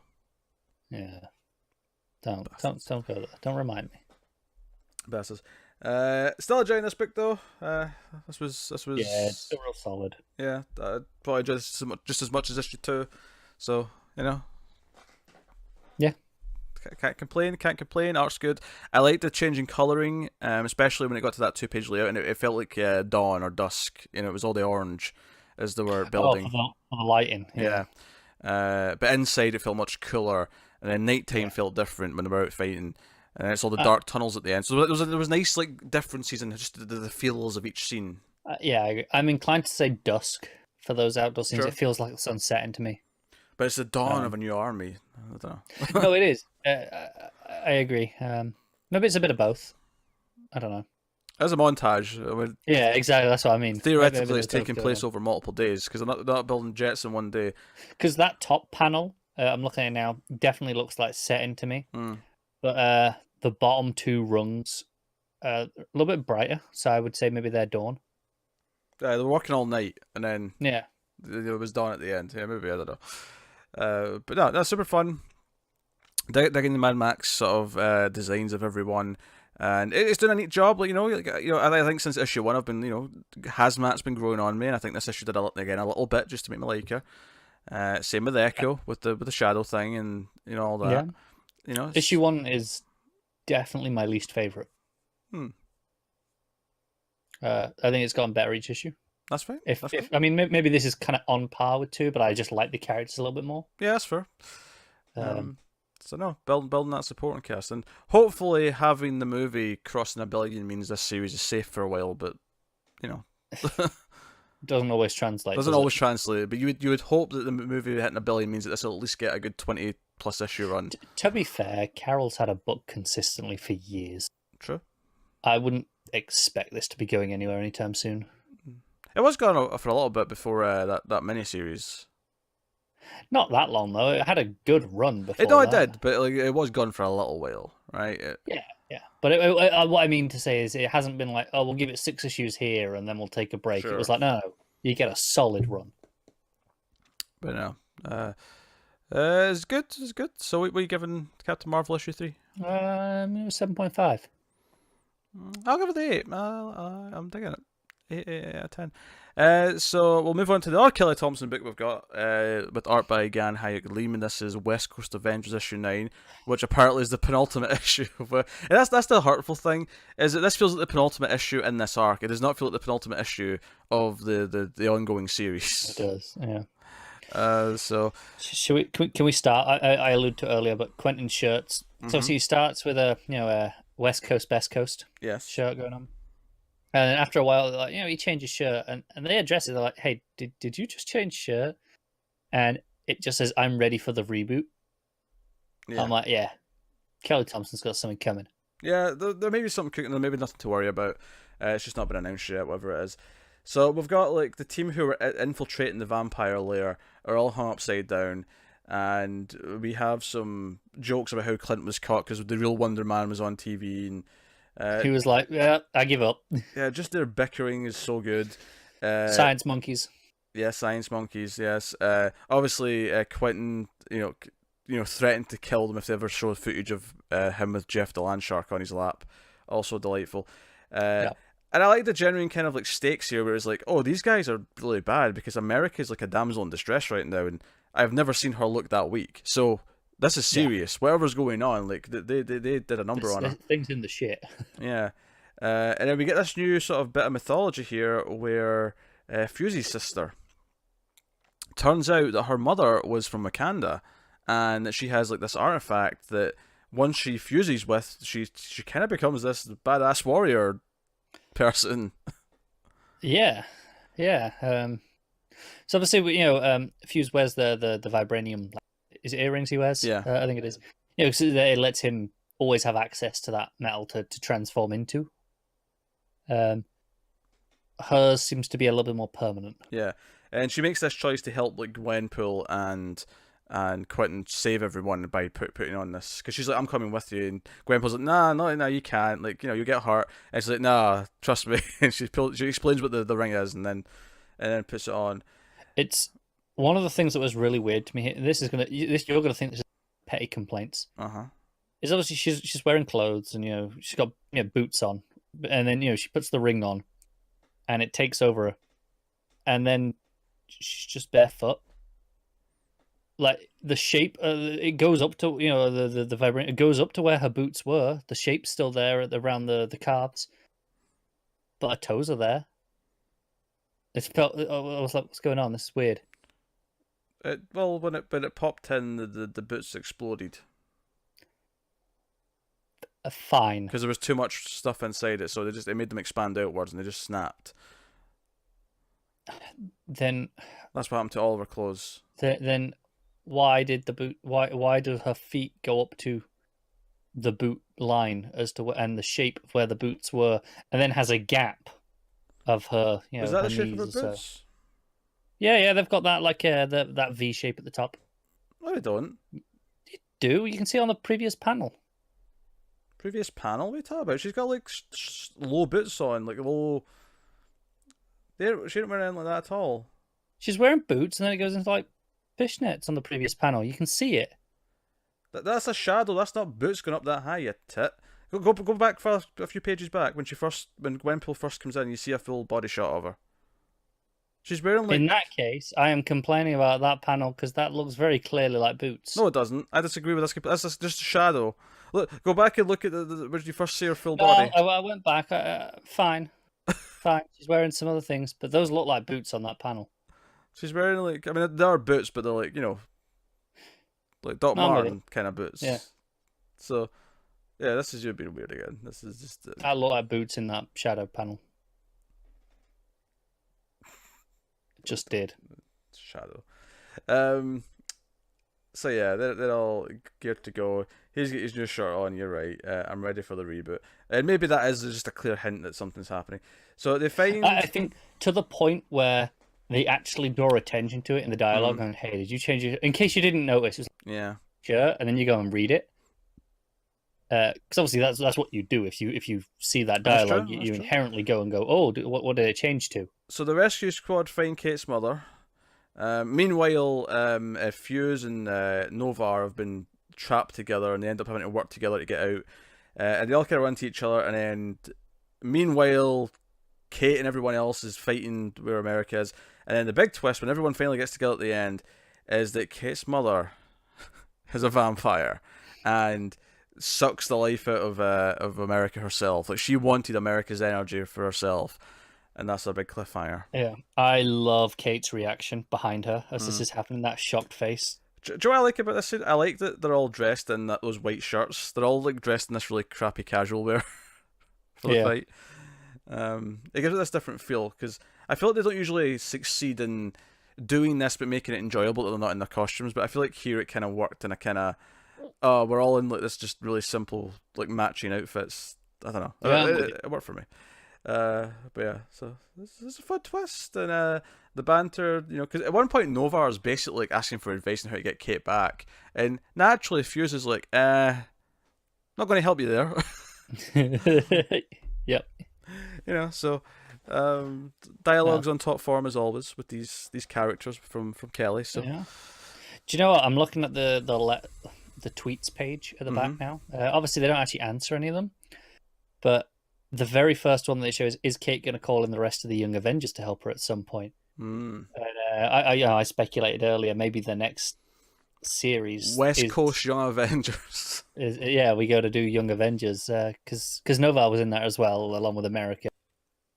It feels like we're kind of building towards a new version of that. Well, the only one you'd have to get rid of really is Clint.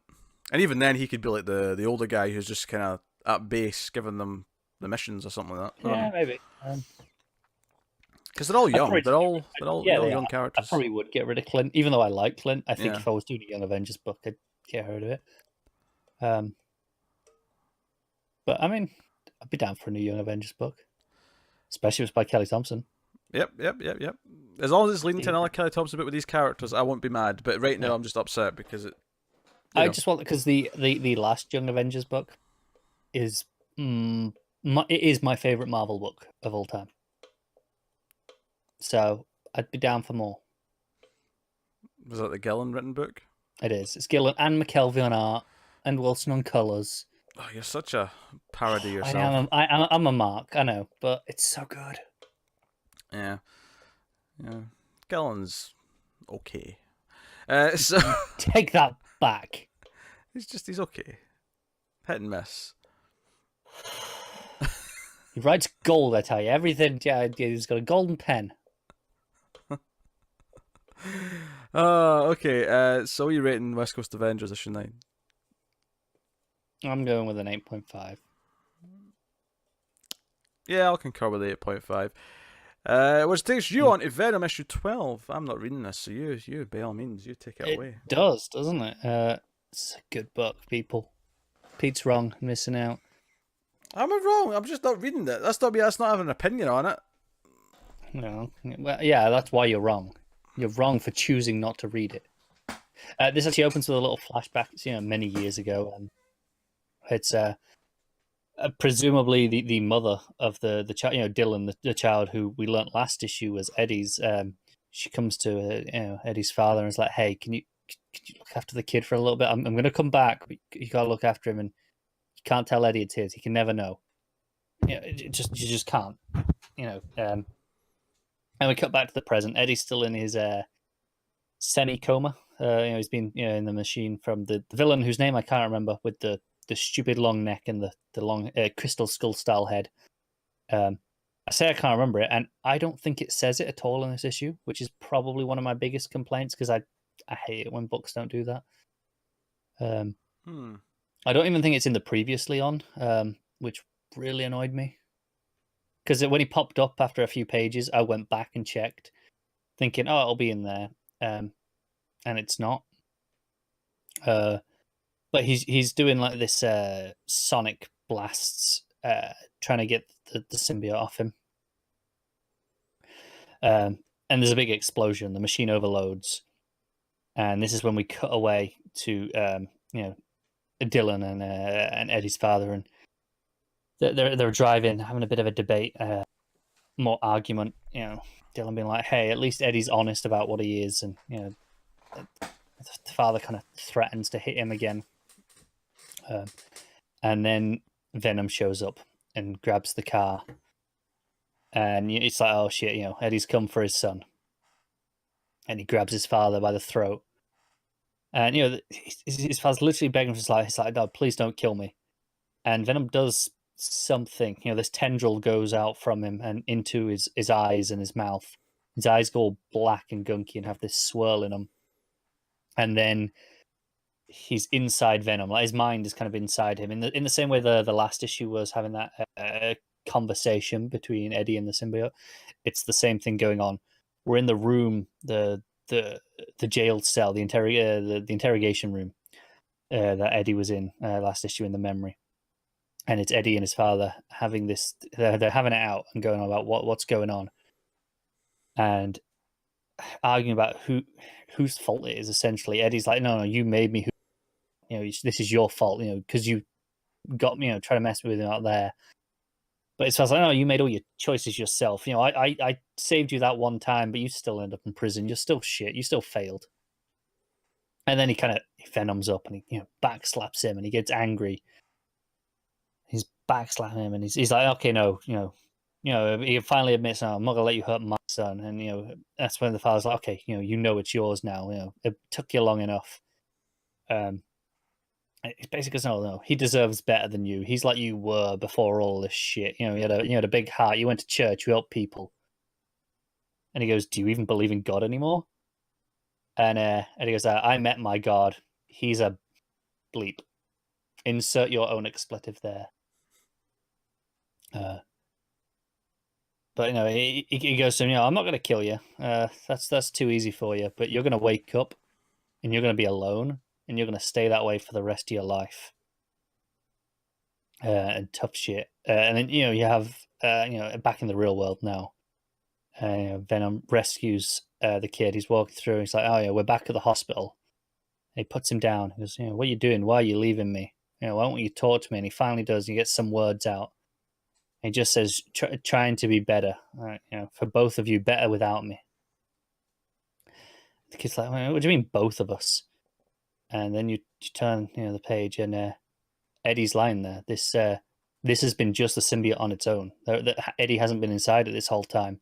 He's left, and then the final page is the symbiote as Venom, walking around, and he kind of shifts into a form that looks like Eddie, wearing a hoodie. You don't really see his face, but so I assume it's taking the form of Eddie.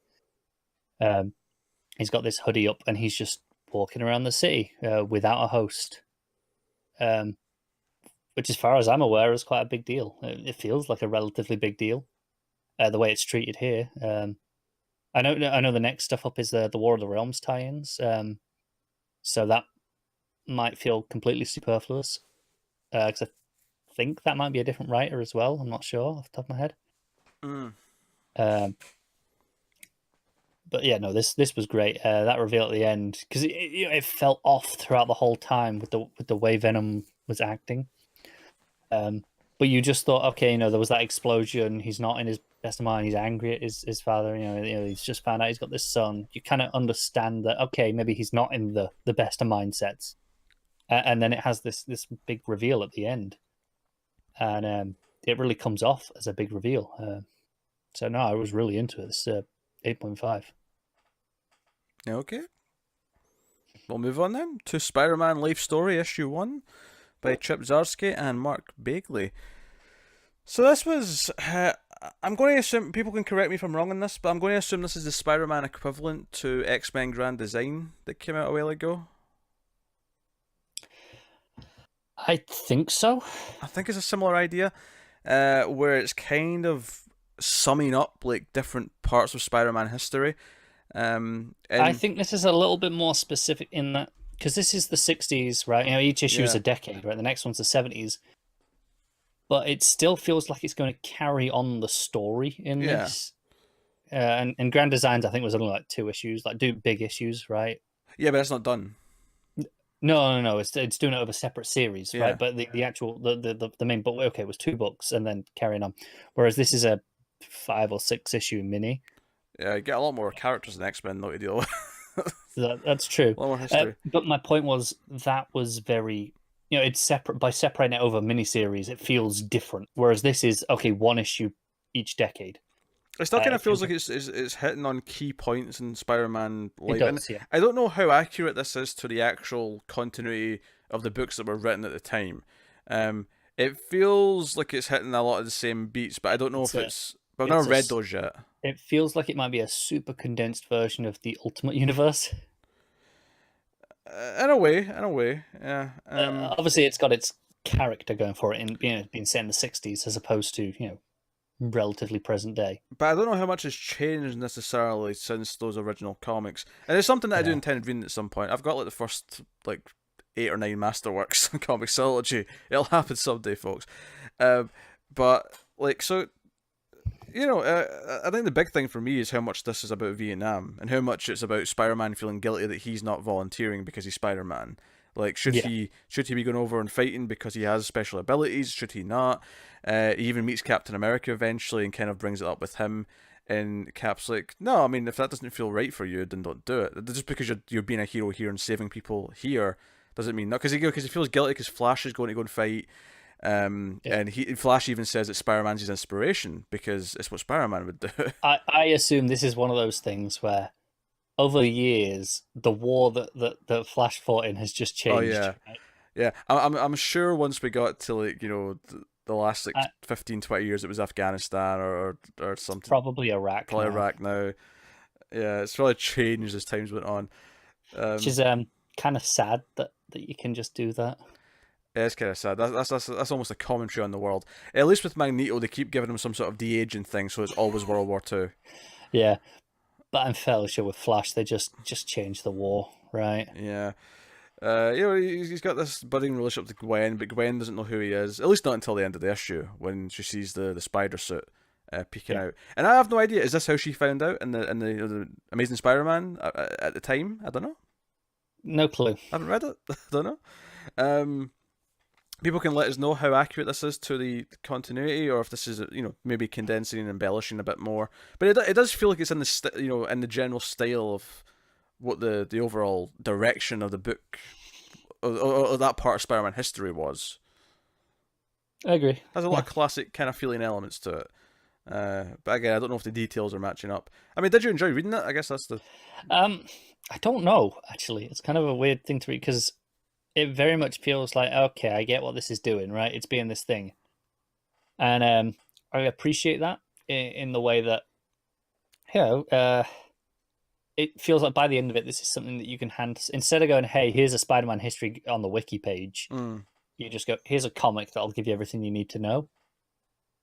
And I appreciate that. But at the same time, it very much feels like, yeah, okay, I've seen all this before.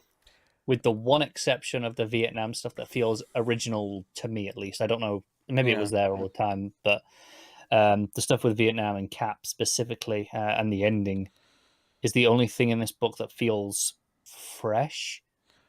With the rest of it, I go, yeah, this is fine, but I don't really feel like I need to be reading this. Some of the art was really good, I thought. I thought Green Goblin, when he shows up, looked really good. Got Yeah, his evil smile. He's, it's great. Maybe my favorite panel of the whole thing. There's a couple of panels of Spidey swinging where his body looks a bit off. It's the one after he saves Norman. The page after that, he's swinging. It just looks contorted and bulgy and just a bit off. Yeah, that's fair. It's just before he sees Captain America for the first time. Generally pretty good though. It is. Not great. There's a handful of panels in the book where I'm like, yeah, but overall it's really good. Yeah. So. Yeah, and it ends with this cliffhanger a year later where it's like, oh, Cap's working with the enemy. He's working with the Viet Cong. Yeah. Okay, this is a strange twist. All right, what are we doing with this? What's weird though is obviously it ends in 1967. Yeah. It tells us this. But I know the next issue's all right. We're jumping ahead to the 1970s immediately. I assume we'll be in the 1970s, but we'll hear about the aftermath of this, like where we this will. went. But yeah. I'm like, God damn it! I wish this wasn't jumping ahead to the 1970s. I want to see this stuff now. I mean, I guess what I'm saying is I kind of want a different book at that point than what this actually is meant to be. Because it was funny, it kind of came down to reading this or Guardians of the Galaxy, and I said, no, I've been enjoying Zdarsky on Daredevil, so I'm going to read the new Zdarsky book. Yeah, I definitely didn't like this as much as Daredevil. Oh, yeah, me neither. I like this stuff with Cap in Vietnam. It doesn't feel like it's... It feels like it's doing kind of a summary thing, and while some of it is quite enjoyable, I feel like I would much rather just be reading like all the old comics than reading a summary of it. Yeah, that's pretty, like I said, the only thing for me it was the Cap stuff in Vietnam. That was like, okay, this feels to me original. Maybe it's not at all, but to me it felt fresh. Whereas everything else, I'm like, yeah, okay, I know all this. It's just a recap. Yeah, it's an extended recap issue, and I presume that's what this whole miniseries is mostly going to be. This is a prime example of if it's a quieter week when issue 2 comes out, I'll read issue 2. If it's a busy week again, probably not. Because it wasn't bad. Yeah. By any no, means. it's not bad at all. But it doesn't feel like something I need to be reading. It's just not exciting, is it? No. So there you go. What are you giving the book? I'm going to go with a 6.5. I'll give it a 7. I think it's good. Like I think the only weird thing about it is kind of like, I mean, arguably it's kind of forced people like us because we haven't read a lot of those old Spider-Man comics, but at the same time, you pick up enough The problem is it's Spider-Man, so I don't need to. Yeah. But the other thing is though is that it lacks a creative spark because it is just summarizing things, even if the things it's summarizing were really great at the time. Yeah, but the thing is, there is characters that I know very little about that I would read a book like this for and find useful. Spider-Man is so ingrained in pop culture that, I've seen a handful of Spider-Man movies at this point. I've played a game, or 3 or 4, however many there is that I've played.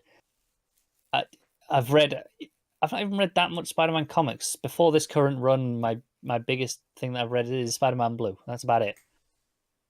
But even to me, with that limited experience, this felt like a rehash. It didn't feel like anything that I needed to reread in.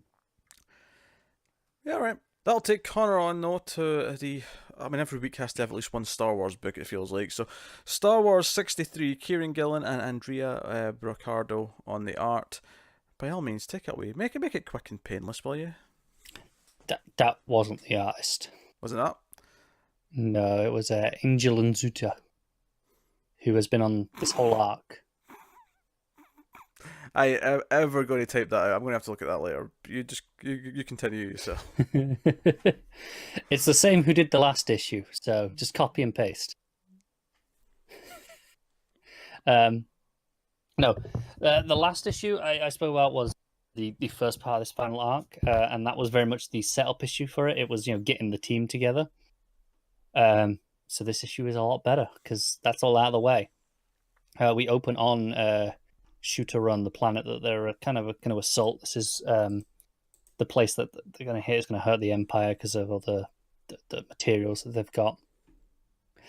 And we learn a little bit from the Queen in this opening scene about what makes this planet unique. There's a thing on this world called the Spire. I think it's called the Spike. And it's this big tower in it's the spike. It's out in this like sea of lava, and essentially what it does is it generates all these shield generators, and they talk about how essential that is to this world. The way their culture is, they use shield generators the way other cultures use water as decoration, waterfalls, etc., like that. Because this spike, it goes through the core of the planet and completely dominates the world. It defines it, and it's this really interesting world building to start off, and it has this fantastic 2-page sequence, not a spread, but a sequence where the Queen's looking at it going, she goes, "Oh, when I look at the spike, I see a mirror. I'm the spike that holds this world together." And she's touching the shield shield, and she's looking out at it in the sea lava. And then the next page is Leia looking at this spike from the opposite angle, and just going, it's almost incomprehensible that we're going to have to try and take this down. And with it, the Queen. It's this fantastic layout.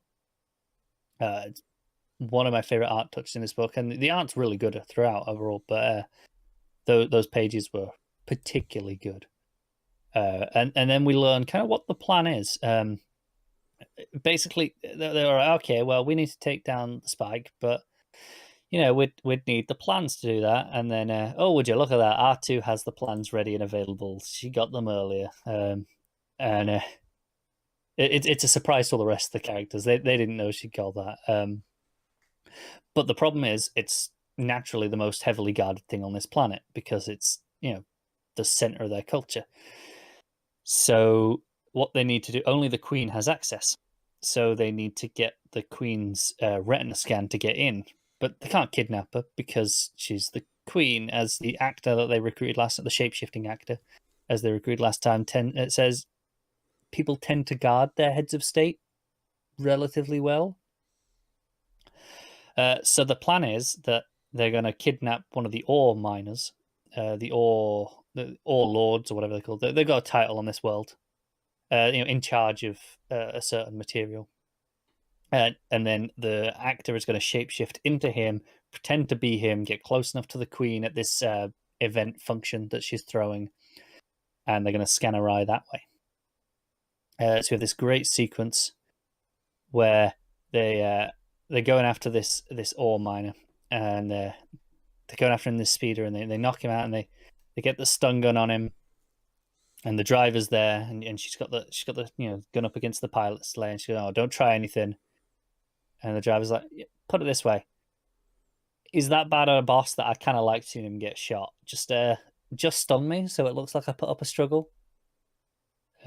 Lots of nice little banter back and forth in this. The actor then shapeshifting into him, trying to get the accent. Being you can just tell the way he's doing the strong dialogue. He's being all posh and pompous as he's doing this. He infiltrates the party, and he's getting up to the Queen. He's telling a story, trying to pretend that he's like, "Oh, look at this fancy rich earpiece that I've got," and the Queen is like, "I told you that you need to give me more money. Are you trying to?" And you got this new protocol droid behind you, 3PO with the eye scanner on. It's like, "Are you trying to be a dick?" And on the spy's like, "No, I'm just trying to show you that even with these cheap imitations, I can retain my status, and it looks good." And at the end, he goes, I pass on essentially a message from Leia. It's like, you should take time to look around and think, I did this, which is something that she said to Leia, a couple of arcs ago, and referred to the destruction. And she's kind of like, oh shit, okay, something's going on, because for some reason Leia couldn't resist baiting her, which may end up coming back to bite her. I'll have to wait and see. But next issue, I think, will be the assault on the spike itself, because they've got that information now. For the retina scan, so they'll be transferring that across to Luke and the team of the partisans to go and do that assault and plant some bombs. This is a really strong issue. This is one of my favorites in maybe 8 or 9 issues. Really strong banter, really good flow. Felt like it was really moving. I was really into this. An 8.5. as I mentioned, the great art with those couple of pages. All right, cool. We'll move on. We only have one non-Marvel book this week, whereas next week it's weighed more towards non-Marvel books. But we have Invisible Kingdom issue 1, which is G. Willow Wilson writing with Christian Ward on the art. This is from Dark Horse. It's Wilson's return to a creator-owned property, and yes. So I mean I kind of intentionally, outside of maybe reading the solicit like months ago, and which I didn't remember for the record, went into this blind, didn't know anything. I didn't even get that far. I'd seen on the cover that it's a Berger book, Karen Berger, who is editing a bunch of stuff now. She was the editor for a lot of the big Vertigo books of the day. So I knew that. G. Willow Wilson, I've been enjoying on Wonder Woman lately, which is the extent of my experience with her. Mm-hmm. That was all I knew about this, where I went, yeah, go on then, I'll give it a try. Yeah, so it's a sci-fi book. We have two kind of plots we're following this issue. We have a crew on a ship that are transporting goods, but there's some reckless flying going on, which leads to sort of crashing on the moon before they get to the planet they're onto. Because they are on their way to Quarry. They're in high orbit. And then the other plot we go on is in the planet Donny, the capital city of this planet, where we follow this woman who is walking to this monastery blindfolded, which is like a passage of kind of that you do to show that you're ready to join their ranks. Because they all wear these big masks that kind of hide the top half of their face. It's all about concealing who they are and yada yada yada. Yeah. So we're following these two things, and there's not too much of a connection between them until the very end. The final page kind of implies that the people running this monastery might have something to do with the company that runs that's paying this ship to like transport these goods. But the people on the ship also find out that the goods they were transporting were empty. It was just empty boxes. It's almost like it's a front for funneling money in some way. Like, there's all these products being shipped around, but there's not really, kind of thing. But they crash. They have to fix things, and there's bickering about what they do for the company and that kind of thing. And then meanwhile, the woman who's becoming part of this is accepted. She's kind of accepted as being kind of special and being like like a good recruit essentially. And ultimately is shown some, like, her job is to keep the records and the books for the head nun, but it's not spelled nun like a. It's None. Yeah, it's not like a Catholic religious nun. Yeah, it's None, but I think it's intentional that it sounds like nun when you say. Oh, it. I'm sure it is. Yeah. Yeah. They've got these big. It's like, do you know what it's like? It's like they've got a big jellyfish on their head that covers. That's a pretty good way of describing it. Yeah. Especially with the way the headdress comes down behind it, almost like a hood, almost. Yeah, either that, I'd almost say it's like a more round version of like a Japanese hat that you might sometimes see. Yeah, but it's definitely more rounded on top, because obviously they're quite circular anyway, but it's more semi-spherical, I should say, not circular. Yeah, but it goes down to right below their eyes. So she's sort of indoctrinated, and she's given this job to keep all these records, and she's looking through the computer at the end, and she's like, wait a minute, that can't be right. This company, Lux, whatever they're called, it's like encrypted metadata. What's going on here? And I think my complaint with this issue, because I think the art's typically pretty enjoyable. I think there's some interesting things introduced in here. I think it's lacking a proper hook. Yeah, I didn't really like this issue. It was a lot of names and things just being thrown at me. It didn't give me any character to really latch on to. I think the art is most. I have some occasional problems with the colouring. That's fair. And the effect that it has, but I mean, it's something I could have lived with. It's funny because like I think generally what it's doing is the sort of thing I like in terms of plot, but it doesn't necessarily, like you say, there's not like any character to really latch on to too much. It doesn't really give you any reason to care, does it? And then there's not really a hook at the end. Like, sure, okay, right, the company that's related to the ship plot we've been following might have something to do with this monastery. But I barely cared about that company to begin with, so it didn't really feel like a big deal. I feel like what it should have done is just focus on either the people on the ship or her. Probably the people on the ship. Start off with just the sci-fi concept and introduce this character with the mask and that as a and second issue. as a second issue, third issue, whatever. Like build up just a mystery of what is this company doing, and let us get to know these characters on the ship, make us care about them a little bit. So then when we introduce this and have maybe spend an issue or two getting to this point where she realizes it's connected to this monastery, we're like, oh shit, this is how they connect. Like that may have worked. I don't know. So I thought it was okay, but it's definitely one of those like first episode or issues where you're kind of like, all right, I'm not sold on this yet. Yeah, I'll be honest. I was really worried on the first page with the lettering effect that's in the boxes. I was struggling with that. It was bothering my eyes. I wasn't a fan of that. It reminded me. Oh god, if this is if this is going to be a thing, I won't be able to read this based on the lettering. Thankfully, it was just on that one page. It never popped back up. It reminds me of what some books do when they're trying to do like a robot speaking. There was a whole annual in Teenage Mutant Ninja Turtles, the IDW series, which I like that series so far a lot. What I've read of it, I've read up to about issue 55 of that. Really like it. There was the first annual they put out was focused on this robot called Fugitoid, who's on the Dimension X, right? And I bought that issue. I looked at the first page and it was all he was narrating and doing dialogue a lot because it was his issue, and I thought it was a chore to read. I read one page and put it down and never went back. I hated how the text looked. I hated it. Yeah, lettering. Do you know what? This might be the most we've spoken about lettering on the show because I mentioned it earlier with the because lettering, was it West Coast Avengers? Yeah.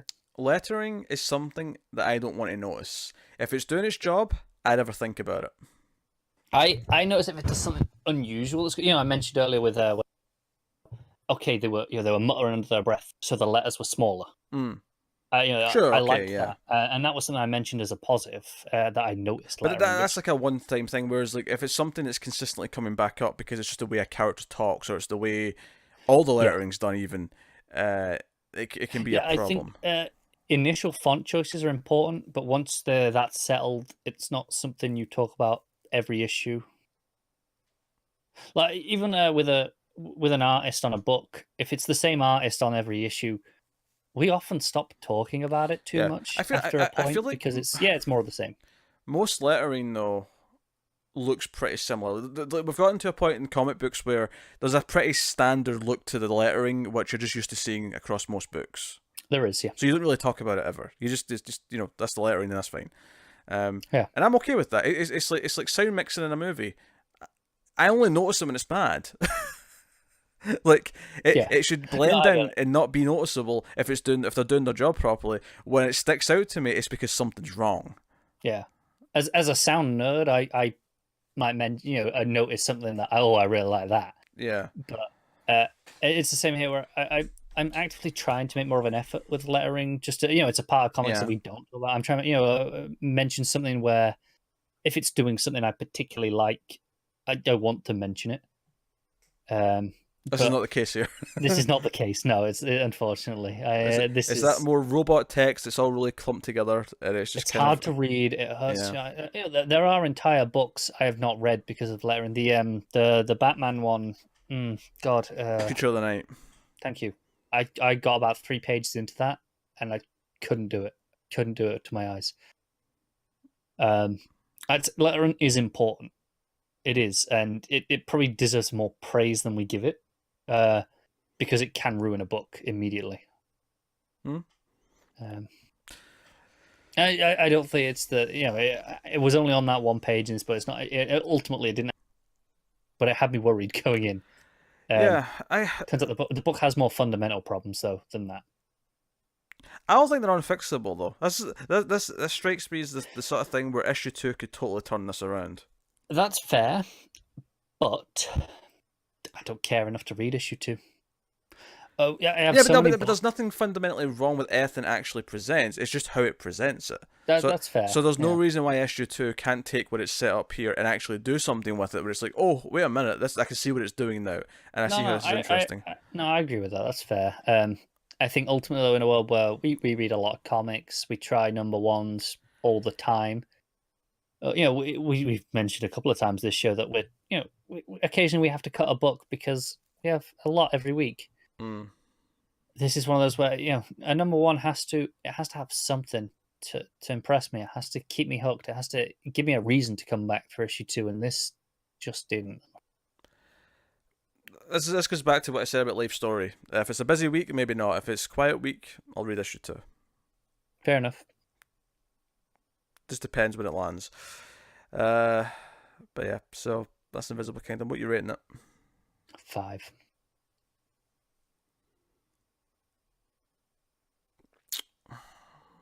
I'll go 5.5. You just wanted to be slightly more positive than me, didn't you? No, it's just like it's just a feel. It's a gut feeling. Like there's something so mundane about a 5 that, like, I didn't quite feel that much apathy towards it for that. Fair enough. Like if it's a 5, like, I almost see no potential in it. Whereas I do think there's potential in there. I get you. Because as much as 5 is technically not bad because it's the middle point, it's still bad. It's still disappointing to read a 5. It's disappointing to read a 5 because you want to be reading 7s and up, really, don't you? And if anything, it's more disappointing than, say, like a 3, because at least a 3 you can get passionate and rage against it because it's probably terrible. Yeah. But no, yeah, that's true. Anyway, so that's Invisible Kingdom, which does bring an end to the books, which means we can go into this part of the show where we pick our favourite stuff of the week, favourite panel / moment, favourite cover, favourite art, and top 5 books. That's what we're going to do right now. So, Connor, what is your favourite panel / moment? This is tough. I don't have an outright one, nothing jumping out at me, so I'll go with Avengers. Thory being, Thory, king of all dogs. That got a good laugh out of me. I think for me, it's going to have to be probably from Miles. It's probably going to be just a bit earthy with the vice principal getting passionate about catching Miles, but I'll go with his praise of Spider-Man because it really made me laugh. That's fair. Because up until that point, you're thinking this is Miles, he's J. Jonah Jameson, and then it hits that panel, and it gives you that one key difference that makes it really funny. Yeah. So I'll go with that. Favorite cover of the week? There's a couple of good covers this week. I think I'm actually going to go with the regular Star Wars cover because I really like that. It's got a real nice style to it. I can't see any other variants, so I am judging based on regular. You're going to go with another Alex Ross Hulk cover, aren't you? That's the obvious pick. I do actually really like the Miles cover as well. I like the angry teacher in the foreground and him, even though this scene never happens, but I mean, when's that ever stopped a comic book cover before? Yeah. Some good covers this week. I like the Venom cover as well, to be honest. West Coast Avengers is alright. But yeah, Mortal Hulk, Alex Ross. You are nothing. Do you know what I will actually shout out as the cover? Spider-Man Life Story. Yeah. Swinging from the chopper. Nice simple art style. That looks good. Yeah. You're lucky I didn't go with diplomatic immunity for the I honestly panel. thought you were going to. No, because I have integrity. No, you don't. What is your favourite art of the week? I'm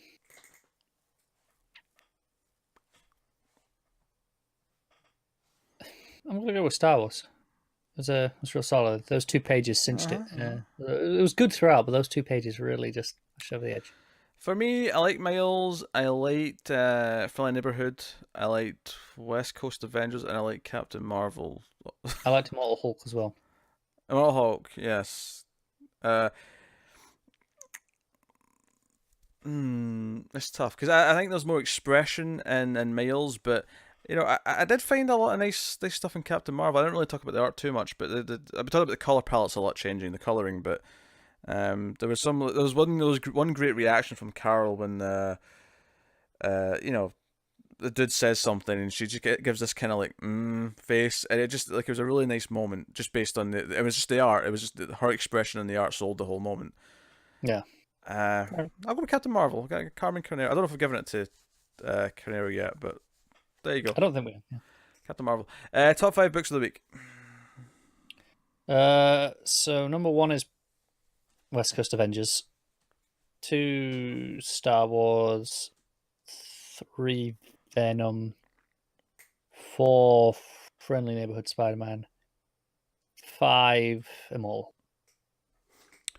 My number 1 is Miles Morales Spider-Man. My number 2 is Friendly Neighborhood Spider-Man. My number 3 is West Coast Avengers. Number 4 is Captain Marvel. Number 5 is Immortal Hulk. There you go. All right. Simple enough. Marvel swept the top 5, but then again, I did read like 8 Marvel books and 1 non-Marvel book. So It was a heavy Marvel week this time. which is the opposite next week, because what's coming up next week on the show, you ask? I hear the voices in the distance. They needs to know. Coming up next week, we have Amazing Spider-Man issue 18, Daredevil issue 3. Connor will still be reading Fantastic Four 8, although I did decide to drop it. We've got Mr. and Mrs. X number 9. Are you reading Vader Dark Visions? I am, issue 2. Issue 2, there you go. So he's reading that. We're looking at Black Hammer, Age of Doom, issue 9. I'll have Alien 3, issue 5, the William Gibson one. It's the final issue of it. Glow issue 1's out. I'll be trying that. That's obviously based on the TV show from Netflix that I quite like. And then Skyward issue 11's out. So interesting mix of things there next week. I'm looking forward to Skyward. It feels like it's been a while since we've read an issue. I don't think it has. It just feels like it because we read. No, so that was much. this month off. I took March off. But did it take a month off? Okay, so it has been a while. Or took February off, rather, not March. Yeah, I'm looking forward to it. Yeah, so it has been a while. It was January, the last issue.